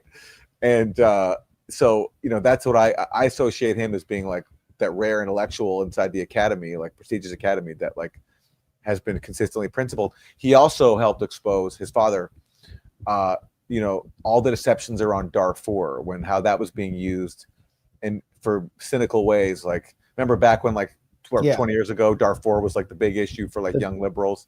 The Darfur industrial complex. Exactly. And he was run by Charles Jacobs, who was an Israel lobbyist. There you go. And I remember he was instrumental in exposing that too. So I've been a fan of his father's work for a long time. His mother did the film The Namesake, and I think she did Monsoon Wedding. So she was a filmmaker. So you could see from early on that filmmaking skills were being applied in his ads. I think we highlighted one of his early ads. It was very effective in speaking across kind of class and party lines in New York. Yeah, after Kamala lost, he went, I think it was Queens, and spoke to his working class voters about why they didn't vote for Kamala. It's an amazing video. Yeah, he's actually interested in speaking to people. And he's got like the Obama charisma, except he seems a little more personable. He always tilts his head to look interested in you. There's a soft filter on everything that's being shot. His wife is a Syrian American artist who spread regime change propaganda about Syria. He has, these DSA tendencies that I think make it easy for right wingers to parody some of his positions. And I'm never, ever going to trust a DSA supported candidate, a DSA cultivated candidate again. I'm very skeptical of anyone that the DSA puts forward. I hold the DSA, I just look at them with total suspicion for claiming to be socialists, but linking themselves to the tail of the Democratic Party. They signed the statement with other NGO-y type groups ahead of the Democratic convention, basically asking the Democratic Party and Kamala to suspend weapons to Israel, but never said that they would suspend their votes or withhold their votes, and identified as Democrats.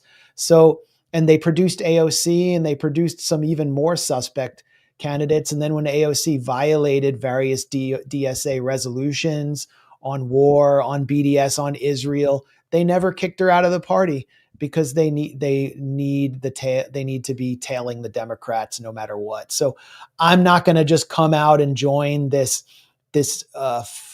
festival of narcissism about taking over New York for socialism. It's not going to happen on my part, but I'm loving the Zionist meltdown. I'm loving the Wall Street meltdown, and it's a sign of the times. He is, representative of the future of American politics, in which Zionism has lost all credibility and Israel is a liability. Zohran Mamdani's victory in New York primary leaves Wall Street alarmed and depressed. Yeah, and that's why I'm joining this festival. I don't think it's a festival of narcissism. I mean, like in any movement, you can find things to make fun of, but look, the fact that prominent Zionists are so triggered, I think that's, to me, a reason in itself to rejoice. And I understand your skepticism, but I do think in this guy there's something different than in other cases. But we'll see. Time will tell. Yeah, no, I mean, I'm not going to just celebrate until we see something different, but I will celebrate what it means. And I don't trust Democratic Party politicians, especially ones that are like 15 years younger than me. Sorry, it's just not going to happen. And, this guy's not Obama. In many ways, it's a defeat for Obama. Where has Obama been? But many of the same elements are celebrating in the same way. So it just triggers me. Let's look at some of the meltdowns, though. I mean, they're looking for another candidate. The neocons and Zionists in New York. And one of the biggest opponents, obviously, is Bill Ackman. And this is one of the funniest takes I've seen. Ayaan Hirsi Ali, neoconservative think tank DEI hire, Ayaan Hirsi Ali. The answer is looking you in the face. You are the best candidate to run against Mamdani, the Michael Bloomberg of 2025, a dedicated New Yorker and the opposite of this guy in every respect. She's talking to Bill Ackman. No.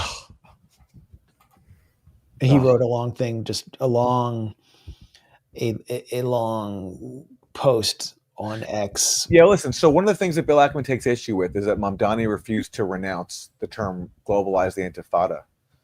You think AOC and all these other people, would ever defend the term "globalize the Intifada" or would call for equal rights inside Palestine? I mean, that's why I do see something different. If they're running now for a municipal position, they might, because that's just where we are politically. That's where New York is. That's where Bushwick is and where Harlem is and all these other areas where people are just sick of Israeli genocidal garbage being rammed down their throats. AOC ran at a different time, voted present on Iron Dome. She was in Congress. You're going to get threatened much harder in Congress, but let's see what happens when he actually legislates. I think his principal enemy, aside from the Ackman Zionist billionaire crowd, will be the NYPD, which destroyed Bill de Blasio's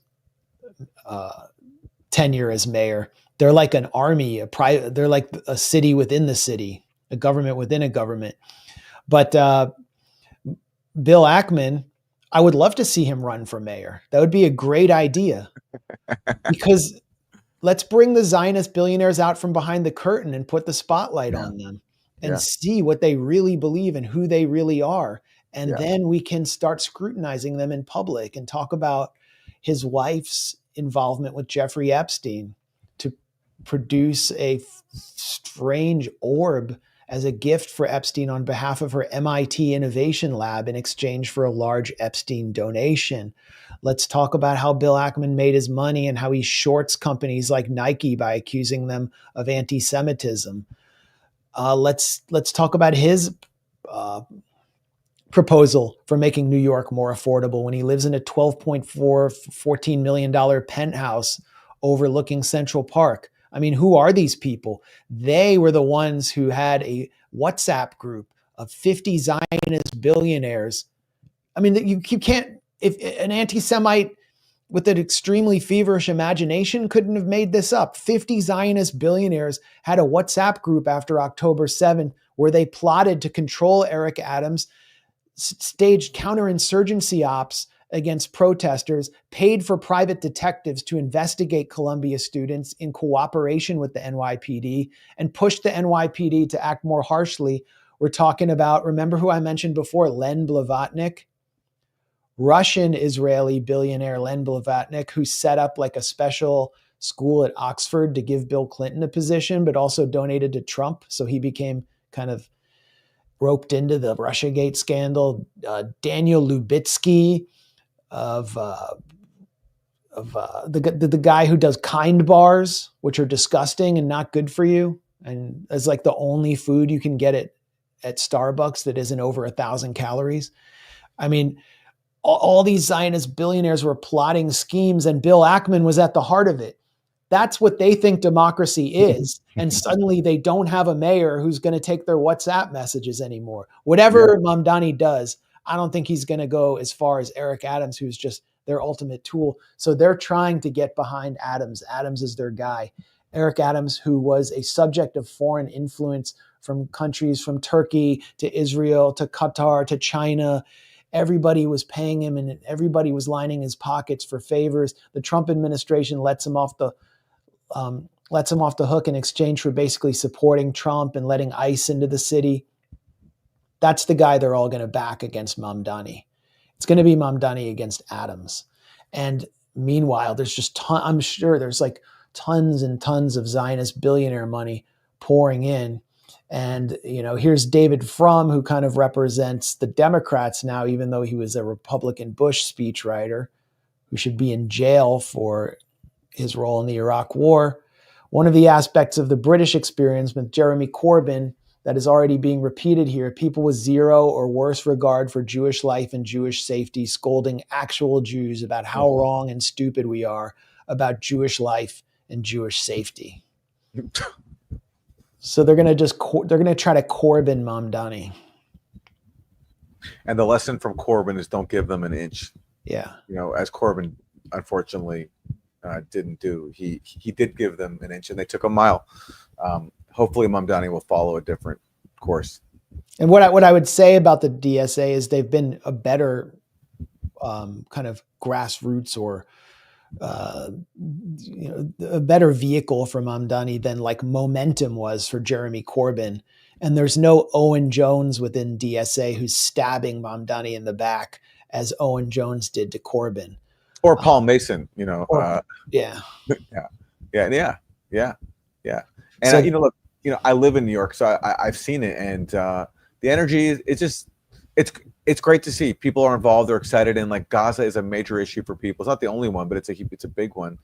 And whatever happens, that energy and that repudiation of Zionism in a really important city like New York is a net positive thing. Yeah, this whole thing of Jewish safety from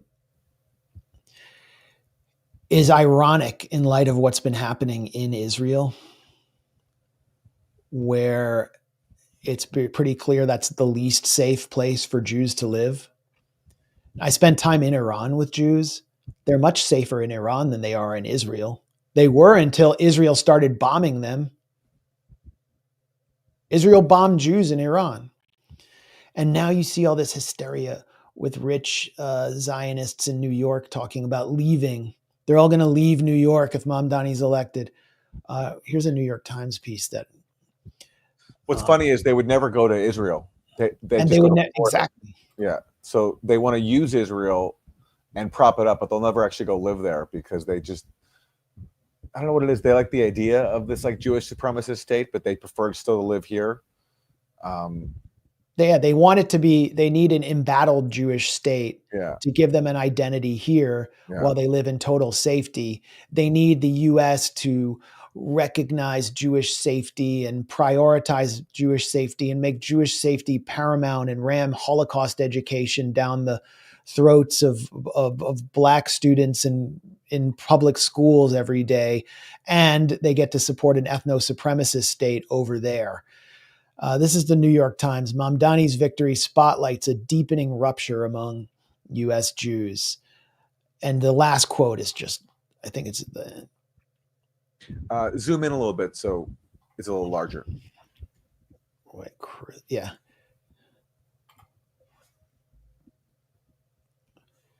On private text chains and WhatsApp groups, Jewish voters circulated mock ballots showing Cuomo ranked first to stop Mamdani's rise. I love how they say Jewish voters. I think they mean Zionists because so many Jews in New York voted for Mamdani who are younger, more progressive. Social media influencers with large pro-Israel followings circulated Mamdani's past statements about Israel, saying he would threaten Jewish safety in the city. I feel like last night's New York City election result is like a spiritual crystal knock. It proved Jew hatred is okay now, posted Jill Kargman, a Jewish writer and actress. After Mamdani won, dark jokes circulated on some of the same chains about moving out of the city. Do you know who Jill Kargman is? I definitely do not know who Jill Kargman is.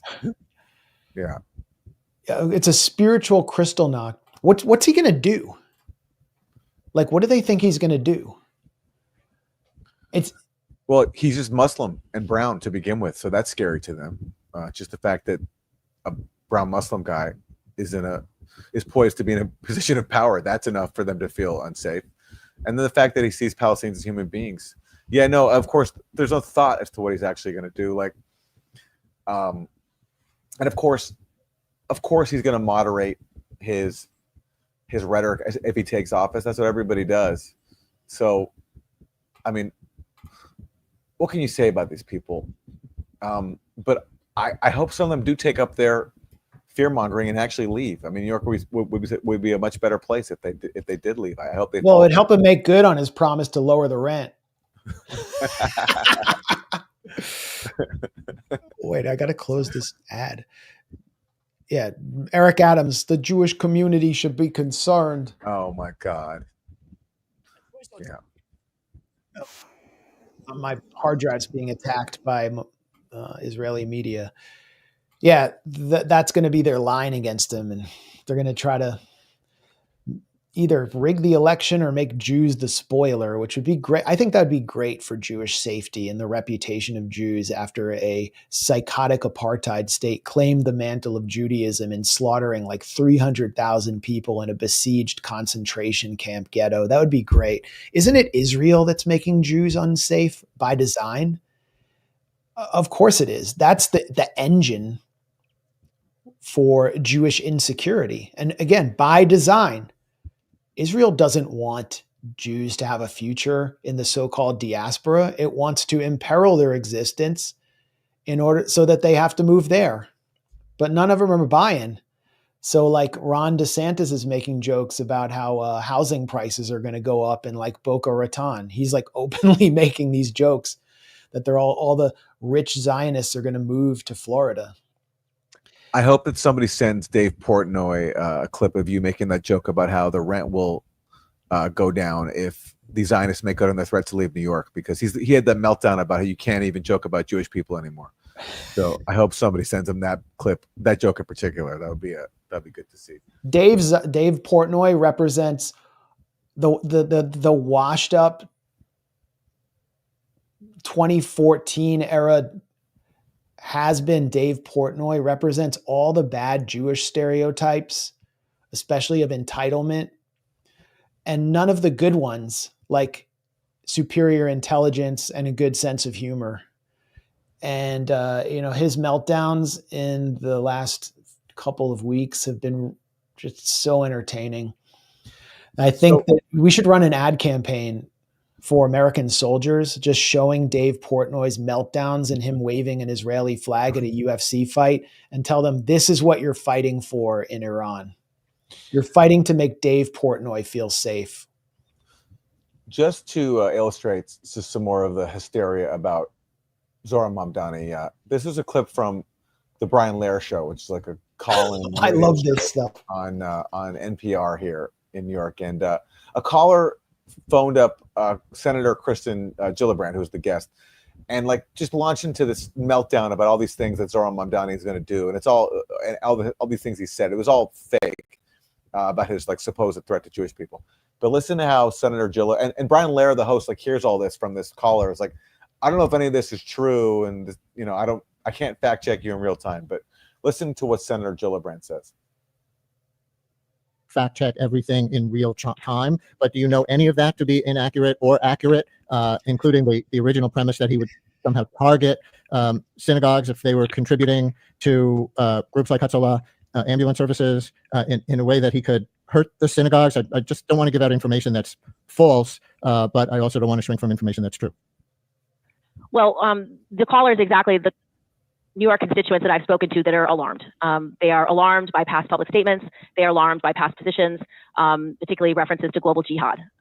He's never made references to global jihad. Okay, he said he defended the term "globalize the Intifada," which means globalize an uprising against oppression, which is what the Intifada is. It's an uprising against an occupation, a murderous one. Which she turns into global jihad. Intifada just means like shaking off. And the first Intifada was not violent in any sense in the way it's understood. It wasn't militarized. It was throwing rocks. It was strikes, civil disobedience.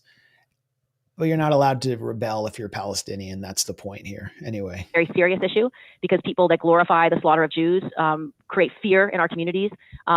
The global Intifada is a statement that means destroy Israel and kill all the Jews. It's just such a lie. So these are the kinds of things that if Mr. Mamdani is elected our mayor, we'll need to assure all New Yorkers that he will protect all Jews and protect houses of worship and protect funding for not-for-profits that meet the needs of these communities. Those are the things he'll have to do as our mayor. He would certainly. I mean, so basically, she's basically saying that, she's pushing like, war on terror propaganda that Mamdani is like a global jihadist and a threat to all Jewish people. And that's a member of his own party, and there's a bit more of this that I want to play. So Brian, I didn't hear your exchange with him, but if I was speaking to him directly, I would simply say that is not how the words are received. And it doesn't matter what meaning you have in your brain, it is not how the word is received. And when you use a word like Intifada, to many Jewish Americans and Jewish New Yorkers, that means you are permissive for violence against Jews. It is a serious word. It is a word that has deep meaning. It has been used for wars across time and violence and destruction and slaughter and murder against the Jews. If you use a term like Israel's right to defend itself, as Senator Gillibrand does, that means you're endorsing mass murder against Palestinians. And all people who say globalize the Intifada are saying is like, let's globalize resisting the Israeli occupation and mass murder. And for her, that's deemed to be offensive. So that, this is what's going to be playing out over this campaign. And, Mamdani is about a lot more than Palestine. He's got a really progressive mandate. And that's going to be heavily attacked too, because one of the things he wants to do is like impose a tax on everybody making over $1 million a year, which there's a lot of pushback over. So this is going to be really interesting. Like we're going to see levels of hysteria against a progressive candidate like we haven't seen since Jeremy Corbyn was robbed of his chance to be prime minister. Well, it's a little different than Corbyn because this will take place in a big blue city that usually always has a Democratic mayor, although Adams just basically sold out to Trump in order to prevent himself to get out from under the Justice Department investigation. And Bloomberg was sort of a Republican, but he's a very liberal Republican. I think John Lindsay was a liberal Republican. You always have a liberal mayor in New York. Giuliani at one point was considered a liberal Republican, but he was also an authoritarian maniac. This is different. He's foreign born. He's Muslim. The Trump administration is going to try to make him a poster boy for the Democratic Party. They're already doing it, and they're calling him a communist. Let's see. This is Trump's statement. It finally happened. The Democrats have crossed the line. This is one of Trump's like hundreds of messianic deranged missives in the last 2 weeks. Zohran Mamdani, a 100% communist lunatic, has just won the Dem primary and is on his way to becoming mayor. We've had radical lefties before, but this is getting a little ridiculous. He looks terrible. I don't know where that's coming from. His voice is grating. He's not very smart. He's got AOC +3 dummies all back, quote, I don't know why there's a comma there, backing him. And even our great Palestinian senator, crying Chuck Schumer, is groveling over him. Yes, this is a big moment in the history of our country.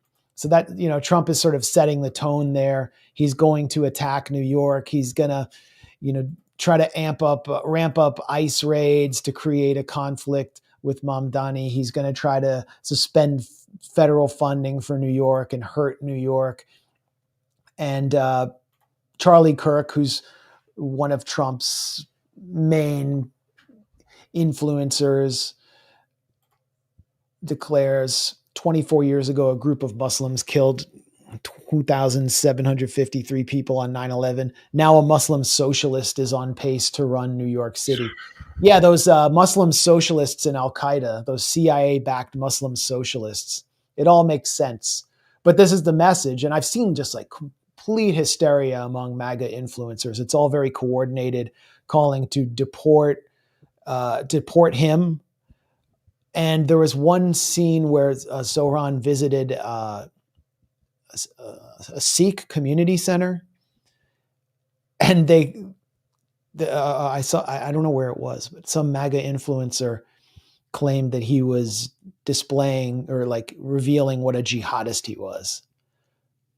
I mean, and remember, Sikhs suffered some of the harshest violence after 9/11 in the U.S. because culturally retarded American supporters of the war on terror thought they were Muslim. And they were rounded up by people like Robert Mueller. Yes. And, put in detention or prison. And these people want to recreate that time, obviously. Yeah, I mean, it always feels like the second or third, I guess this would be the third coming of Bush's first term, with bombing Iran and Iranian sleeper cells. Yep. And now, Muslim jihadists taking over our politics. And, it's not going to work. It's the same. They can't just keep recycling the same playbook over and over. I think this will fail. Even Matt Gaetz is kind of admitting it, who is almost, hey, that's cool. Matt Gaetz is following the Grayzone. Shout out to Matt Gaetz. Almost Attorney General. Hey, if you're wondering how this guy won, and here's Zohran, January 13th, chicken over rice now costs $10 or more. It's time to make halal $8 again. Mm-hmm. Yeah, his campaign was mainly a kitchen table campaign. About affordability. And Cuomo made it about Israel. Yeah. And Matt Gaetz has been very outspoken, by the way, about Israeli meddling and Israel not being a democracy. He still won't criticize Trump though, but it's true. He's played it. Yeah. He's certainly been willing to criticize Israel, which is a rare exception inside the MAGA camp. So yeah, I think Wall Street, the Zionist billionaire class, and the NYPD are going to be the tip of the spear against Mamdani. He's going to have to display some level of ruthlessness to stay in power. He's going to have a base, an active base. He won 10% of the population of New York, but that's how mayoral primaries go. And he's going to have to avoid, I think, caving into the anti-Semitism narrative, phony narrative, by doing stuff like this. And I know that Jewish New Yorkers, like Jewish Americans, are fearful in this moment of anti-Semitism. They're fearful, especially after the horrific attacks that we saw in Washington, D.C.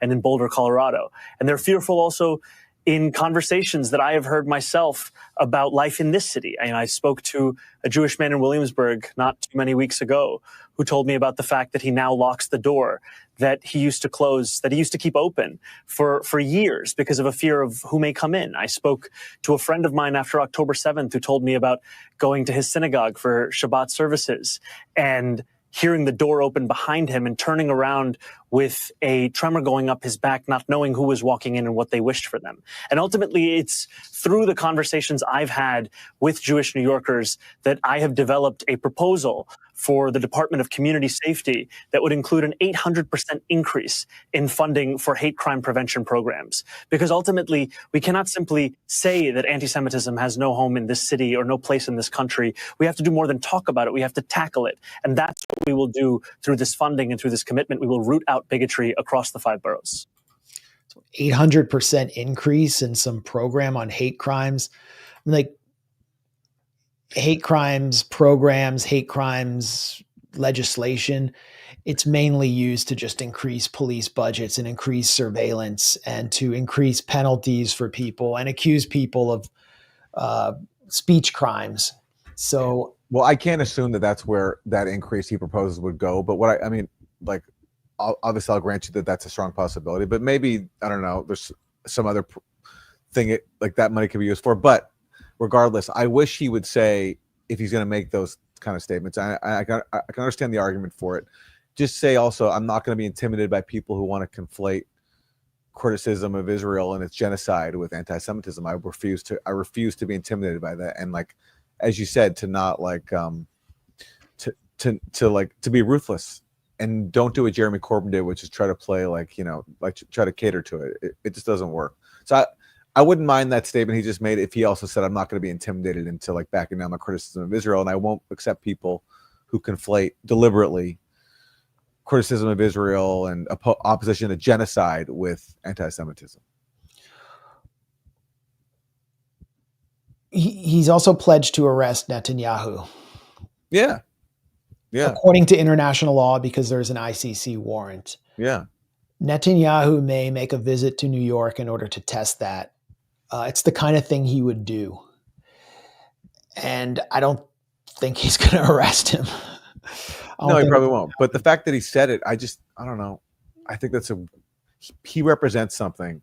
And the fact that it's being received well and that it's victorious, I think he represents something. And, people want hope. There's just it's been a big black pill to swallow for the last 20 months or more. So he's been a very good vehicle, but there needs to be some concrete change in the way that Israel is treated. I propose renaming Golda Meir Street, or whatever it's called by the UN, to Hassan Kanafani Street.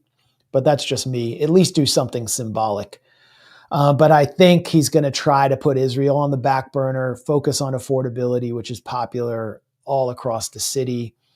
And we'll see if he's able to do that when his opponents are going to try to force that down his throat. And the NYPD, if they feel like their budget is being cut in any way, they'll stop policing as they did under de Blasio. They just disappeared from the streets. I mean, It was practically a coup by the NYPD against de Blasio. And the Police Benevolent Association is basically like a right-wing lobby within the NYPD. I don't know how you navigate that one if you're a Mamdani, because the NYPD can make your life and your political survival very, very difficult because they're so powerful. And they showed that with de Blasio. That's a tough one. Yeah. Maybe, Zohran should drop. I don't know where he stands on defunding the police, but, there are studies showing that that's not a very popular platform anyway. So maybe on that one, he could, I know that was a DSA goal for a while. That one can maybe be discarded. I mean, just one more point. He said that he's going to raise taxes to allocate $65 million to pay for gender reassignment surgeries.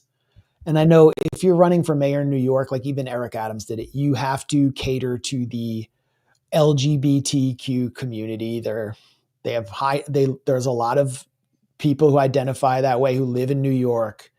They are affluent and very politically organized, and there's no way around it. And you're a Democrat. I mean, that's your constituency. So I get it. But it's statements like that I think go a little overboard, that are being used to critique him and paint him in a corner, when I think he has the potential to go on some of the MAGA-centric podcasts that have been critical of the war, the genocide in Gaza, like Theo Von's podcast, and actually drive a wedge between the Trump leadership, the kind of like corporate Trump wing, and a lot of the younger males who support Trump, who also agree with the grassroots left on a lot of issues like war and making life more affordable. He actually has the potential to deprogram a lot of those guys who got caught in some kind of X algorithm. If they're willing to hear issues, those cultural issues that are gonna that prevent that, and I think that's what's needed in American politics right now. If they're willing to hear it from a democratic socialist, I mean, people are just so in their corners that they have a hard time imagining that they could have something in common with someone like him. But yeah, listen, I think he's charismatic. I think he's got the chops, and I hope he takes advantage of his opportunity. Well, I think we've talked about that enough, and we'll probably be talking about it a lot more, because the freak out is not going to end. Here's another freak out that I just have to like do a victory lap on. Kind of ties in pretty well. Is this your recent mention on MSNBC? Yeah, I finally made it back to MSNBC. I used to be allowed there as a guest, and I made it back, and nobody noticed because nobody watches MSNBC. Jonathan, I have a question. As a Jew myself who is very involved with Reform Judaism and goes to synagogue and is committed to Judaism, is there space to criticize Netanyahu without criticizing the other Jews? Is there a space to, and I'm wondering if you can speak about that, because I think that's a real, I don't know necessarily that Netanyahu has the backing of many Israelis, because we see a lot of Israelis are maybe not so happy with some of how he operates. And I'm wondering if you could talk about that, because that's a real disconnect that a lot of us have. So that he basically could have written that question for her. She's just teeing it up for him. That's Molly Jong Fast, who's somehow become an MSNBC host. I didn't know she was a host. Well, she's so charismatic, it makes sense. All right. So first of all, I'm definitely not an expert on Israeli politics. And I know that his approval numbers were quite low before and then immediately after October the 7th. But from what I understand, Molly, they're quite high now. Israelis of both sides of the spectrum, people like Ehud Barak, who's certainly not a fan of Bibi, or Ehud Olmert, not a fan of Bibi, have said very clearly, and even the way he's doing the war in Gaza, said very clearly we needed to deal with Iran, and they're appreciating that. So I'm seeing that the Israeli public is very positive on this latest round, because Iran keeps saying Israel's a cancer, Israel's a tumor, we want to destroy it. Now, that being said, there is a lot of space to criticize policies of the Israeli government, the way they're prosecuting the war in Gaza, the way that he never gives any space to anyone to criticize the way they're prosecuting the war in Gaza. He never has.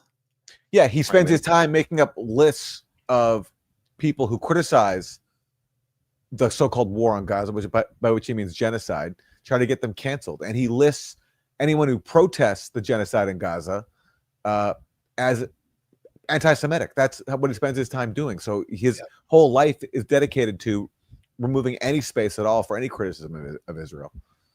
Correct.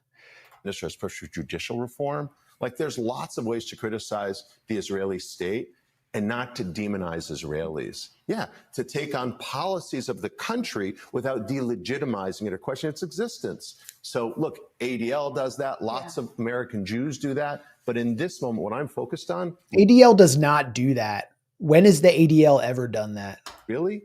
Are how the fringes, like the woke right the Tucker Carlsons, the Steve Bannons, the Candace Owens, and the sort of radical left, the Hassan Pikers, and people like Mehdi Hassan, unfortunately, Max Blumenthal, have been fomenting anti-Semitism, blaming this war on the Jews or the Zionists or the neocons. And I think that kind of classic anti-Semitism I find very troubling. Jonathan. So who's responsible for this war then? I mean, the neocons and the Zionists, you can't talk about that. So that he's drawing a line there. And by the way, not all neocons are Jewish. So he's actually conflating neocons with Jews, even though there are many Jewish neocons. There's no denying that. I mean, this is a very, very long list. But it's like, is that our fault that the people advocating genocide, some of the worst war crimes ever been committed, do so in the name of the Jewish state? I mean, it's getting repetitive responding to these people, but what's significant here is, I mean, first of all, but that question from Mullen Jung Fast is so ridiculous. Like, can you imagine? It's like asking, like, can we separate, criticizing Joe Biden from criticizing Christian people? It's like all of a sudden Benjamin Netanyahu is synonymous with every single Jewish person on earth. I can't believe that question was being asked, but I guess it's not surprising coming from her. And then who is he to be the arbiter of like what's permissible to debate or not? And like he's setting the parameters for criticism of Israel when he spends all his time smearing critics of Israel as anti-Semites. But anyway, congratulations, Max, on being named. Thank you. I know you take issue with maybe some of the company that you keep there in his answer, but it's great to see you finally being recognized once again on MSNBC for all the great journalism you do. Thank you. And thank you all who have supported the Grayzone morally or otherwise. You helped make this moment possible where the ADL has denounced me by name. I mean, he's really going after the Grayzone as a whole because we punch above our weight. We're forced to be reckoned with. We're producing real journalism, and it's shaking them. And, regardless of what I think of anyone else who is named there, the combined audience of those 6 figures named dwarfs that of MSNBC. And probably if you throw in like Jake Tapper's show, whose ratings are tanking, that as well. And that's the threat that they face. Like nobody knew that Jonathan Greenblatt did that until it was clipped out, including me. So we're in a way, we're winning. We're winning the hearts and minds of Americans and people across the West and just anyone who speaks English who can access this, because what we're saying resonates with them. And it doesn't resonate on corporate media. I mean, just watch 20 minutes about Iran and see what they're saying. It's just bananas. It doesn't reflect how the American public feels. And then, so he's just coming in to label us anti-Semites. We're racists. We therefore have to be surveilled. The ADL has police powers. They've boasted about planting spies and Students for Justice in Palestine and Jewish Voice for Peace. They have a Silicon Valley division, which infests tech companies to push censorship on behalf of Israel. Jonathan Greenblatt, as we discussed before, we showed footage before, went to the Knesset and urged Israel to use the same know-how and ingenuity that it used to stage the pager attack in Lebanon, which former CIA Director Leon Panetta called a terrorist attack, to combat anti-Semitism. So he's doing everything short of violence to push for state repression and private repression of those people he named. He constantly mentions Hassan Piker, who got what I got when I came back from a trip with my family in Nicaragua to the U.S. He got a TREC, traveler recognition, by Customs and Border Patrol, and he was subjected border protection, and he was subjected to like an interrogation. So, I mean, that's what this is about. It's about literally policing us, trying to remove us, censor us, surveil us, and criminalize us. So while I see it as a badge of honor and, I'm taking a victory lap right now, this is a dangerous person. And like Bill Ackman and others, they don't believe in democracy. They can't exist.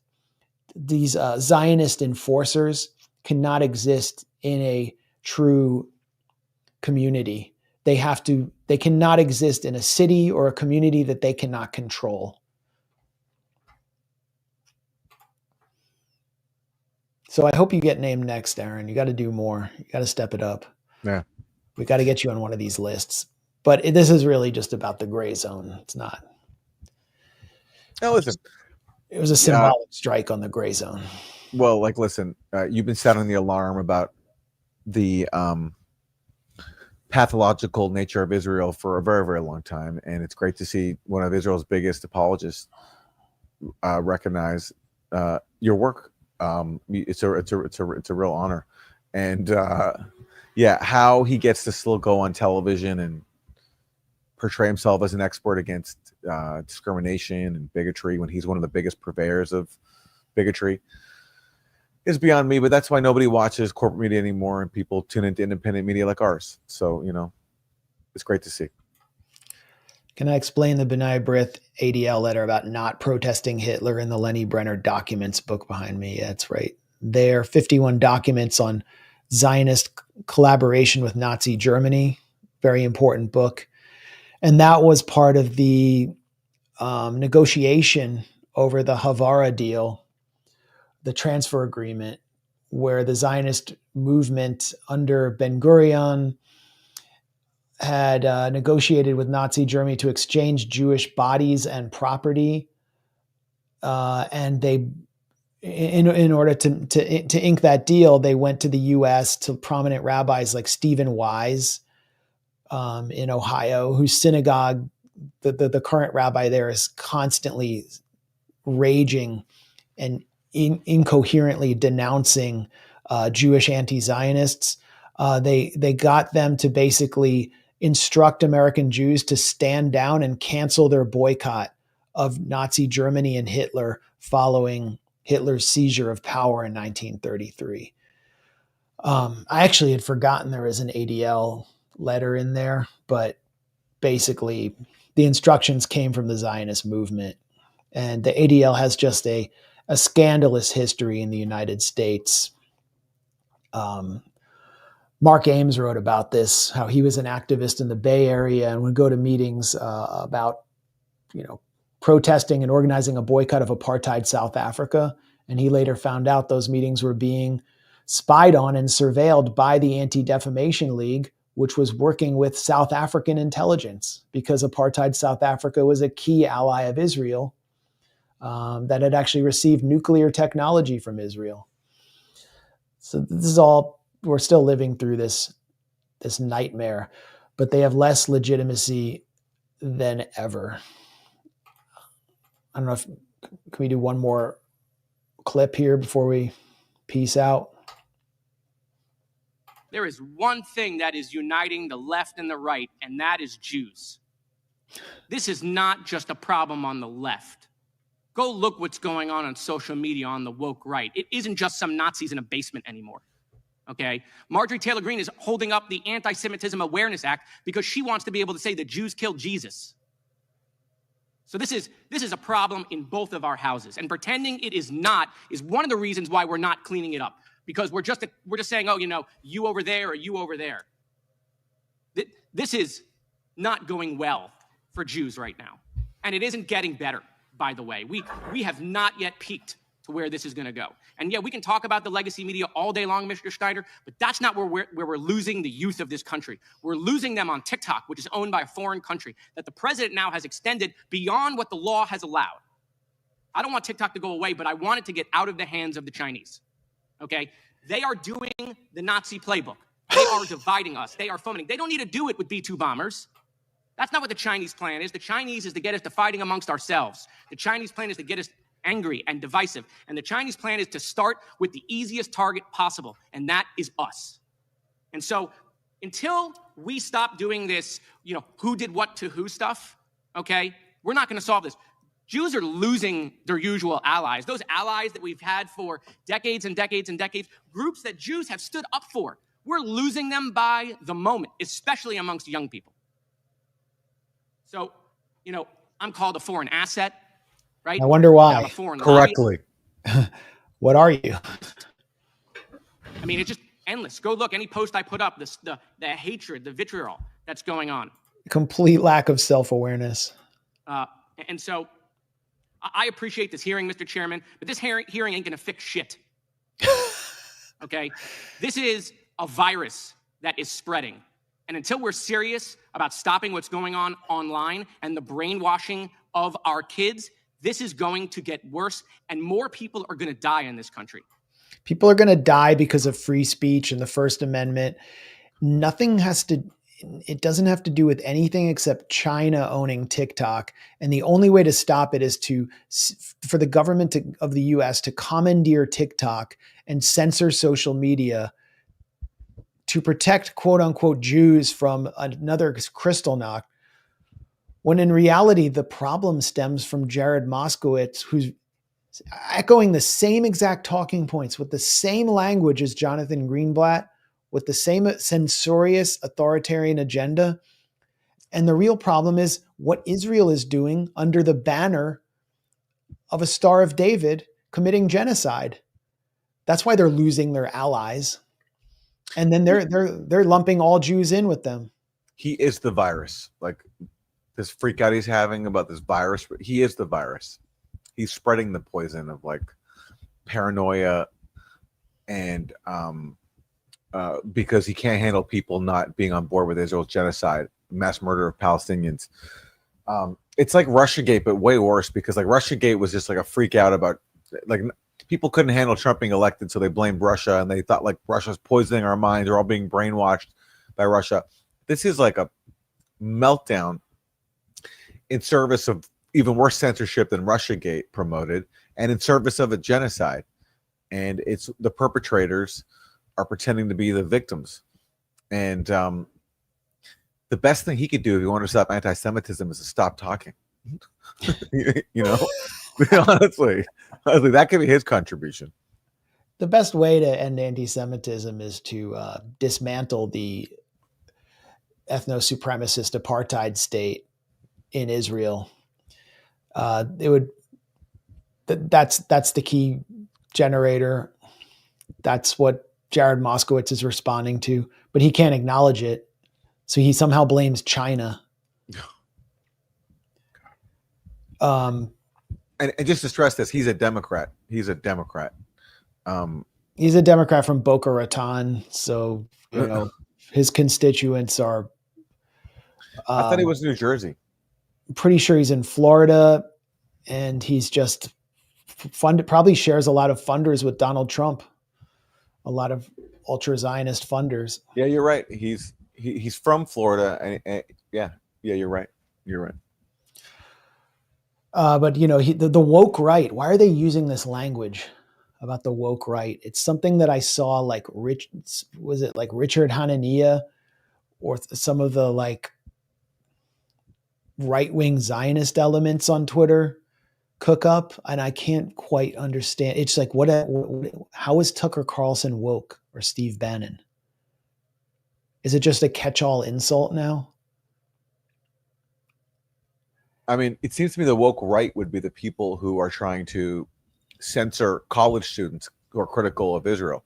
I mean, that's what they would call the woke left, is people who want to censor people because they don't feel safe by their language. You know, that was mockingly referred to as like the woke left. And so the woke right are the people like everyone Jared Moskowitz is aligned with, who want to censor college students because they can't handle their criticism of Israel and hold hearings about it and get presidents fired, as Bill Ackman did, by wielding his massive wealth and his status as a donor. And that's the woke right that gets people canceled for saying the wrong things about Israel, which means criticizing mass murder.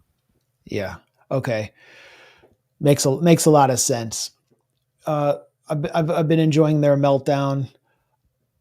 More to come. I'm getting a tan under these studio lights. I've been here for so long, and I'd like to get some real sunlight. So I think this is a good place to wrap, unless there's anything you want to add. No. Thanks to everyone for tuning in. Support the Grayzone, the usual places. Yeah. Thanks, Max. Yeah. Thank you. Subscribe, like the stream, support however you see fit, so I can get on, and hopefully Aaron can get on more blacklists.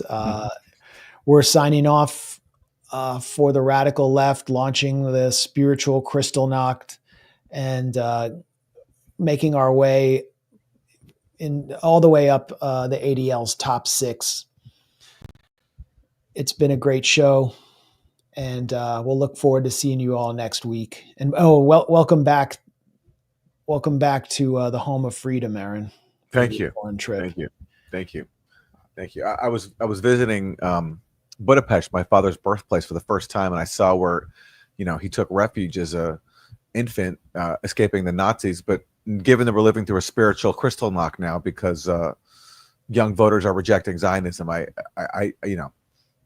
obviously whatever my father and other Jewish victims of the Nazis went through pales in comparison to the real spiritual crystal knock we're living through now. So I have to rethink my whole relationship to the Nazi Holocaust and focus on the current threat to the Jewish people from the woke right and the woke left. Well, I'm glad you got to have that experience. I imagine it was sort of centering, and it's important to bring it back to reality. Yes, when we're dealing with so many delusions online. Yeah. All right, peace, everybody. See you all soon.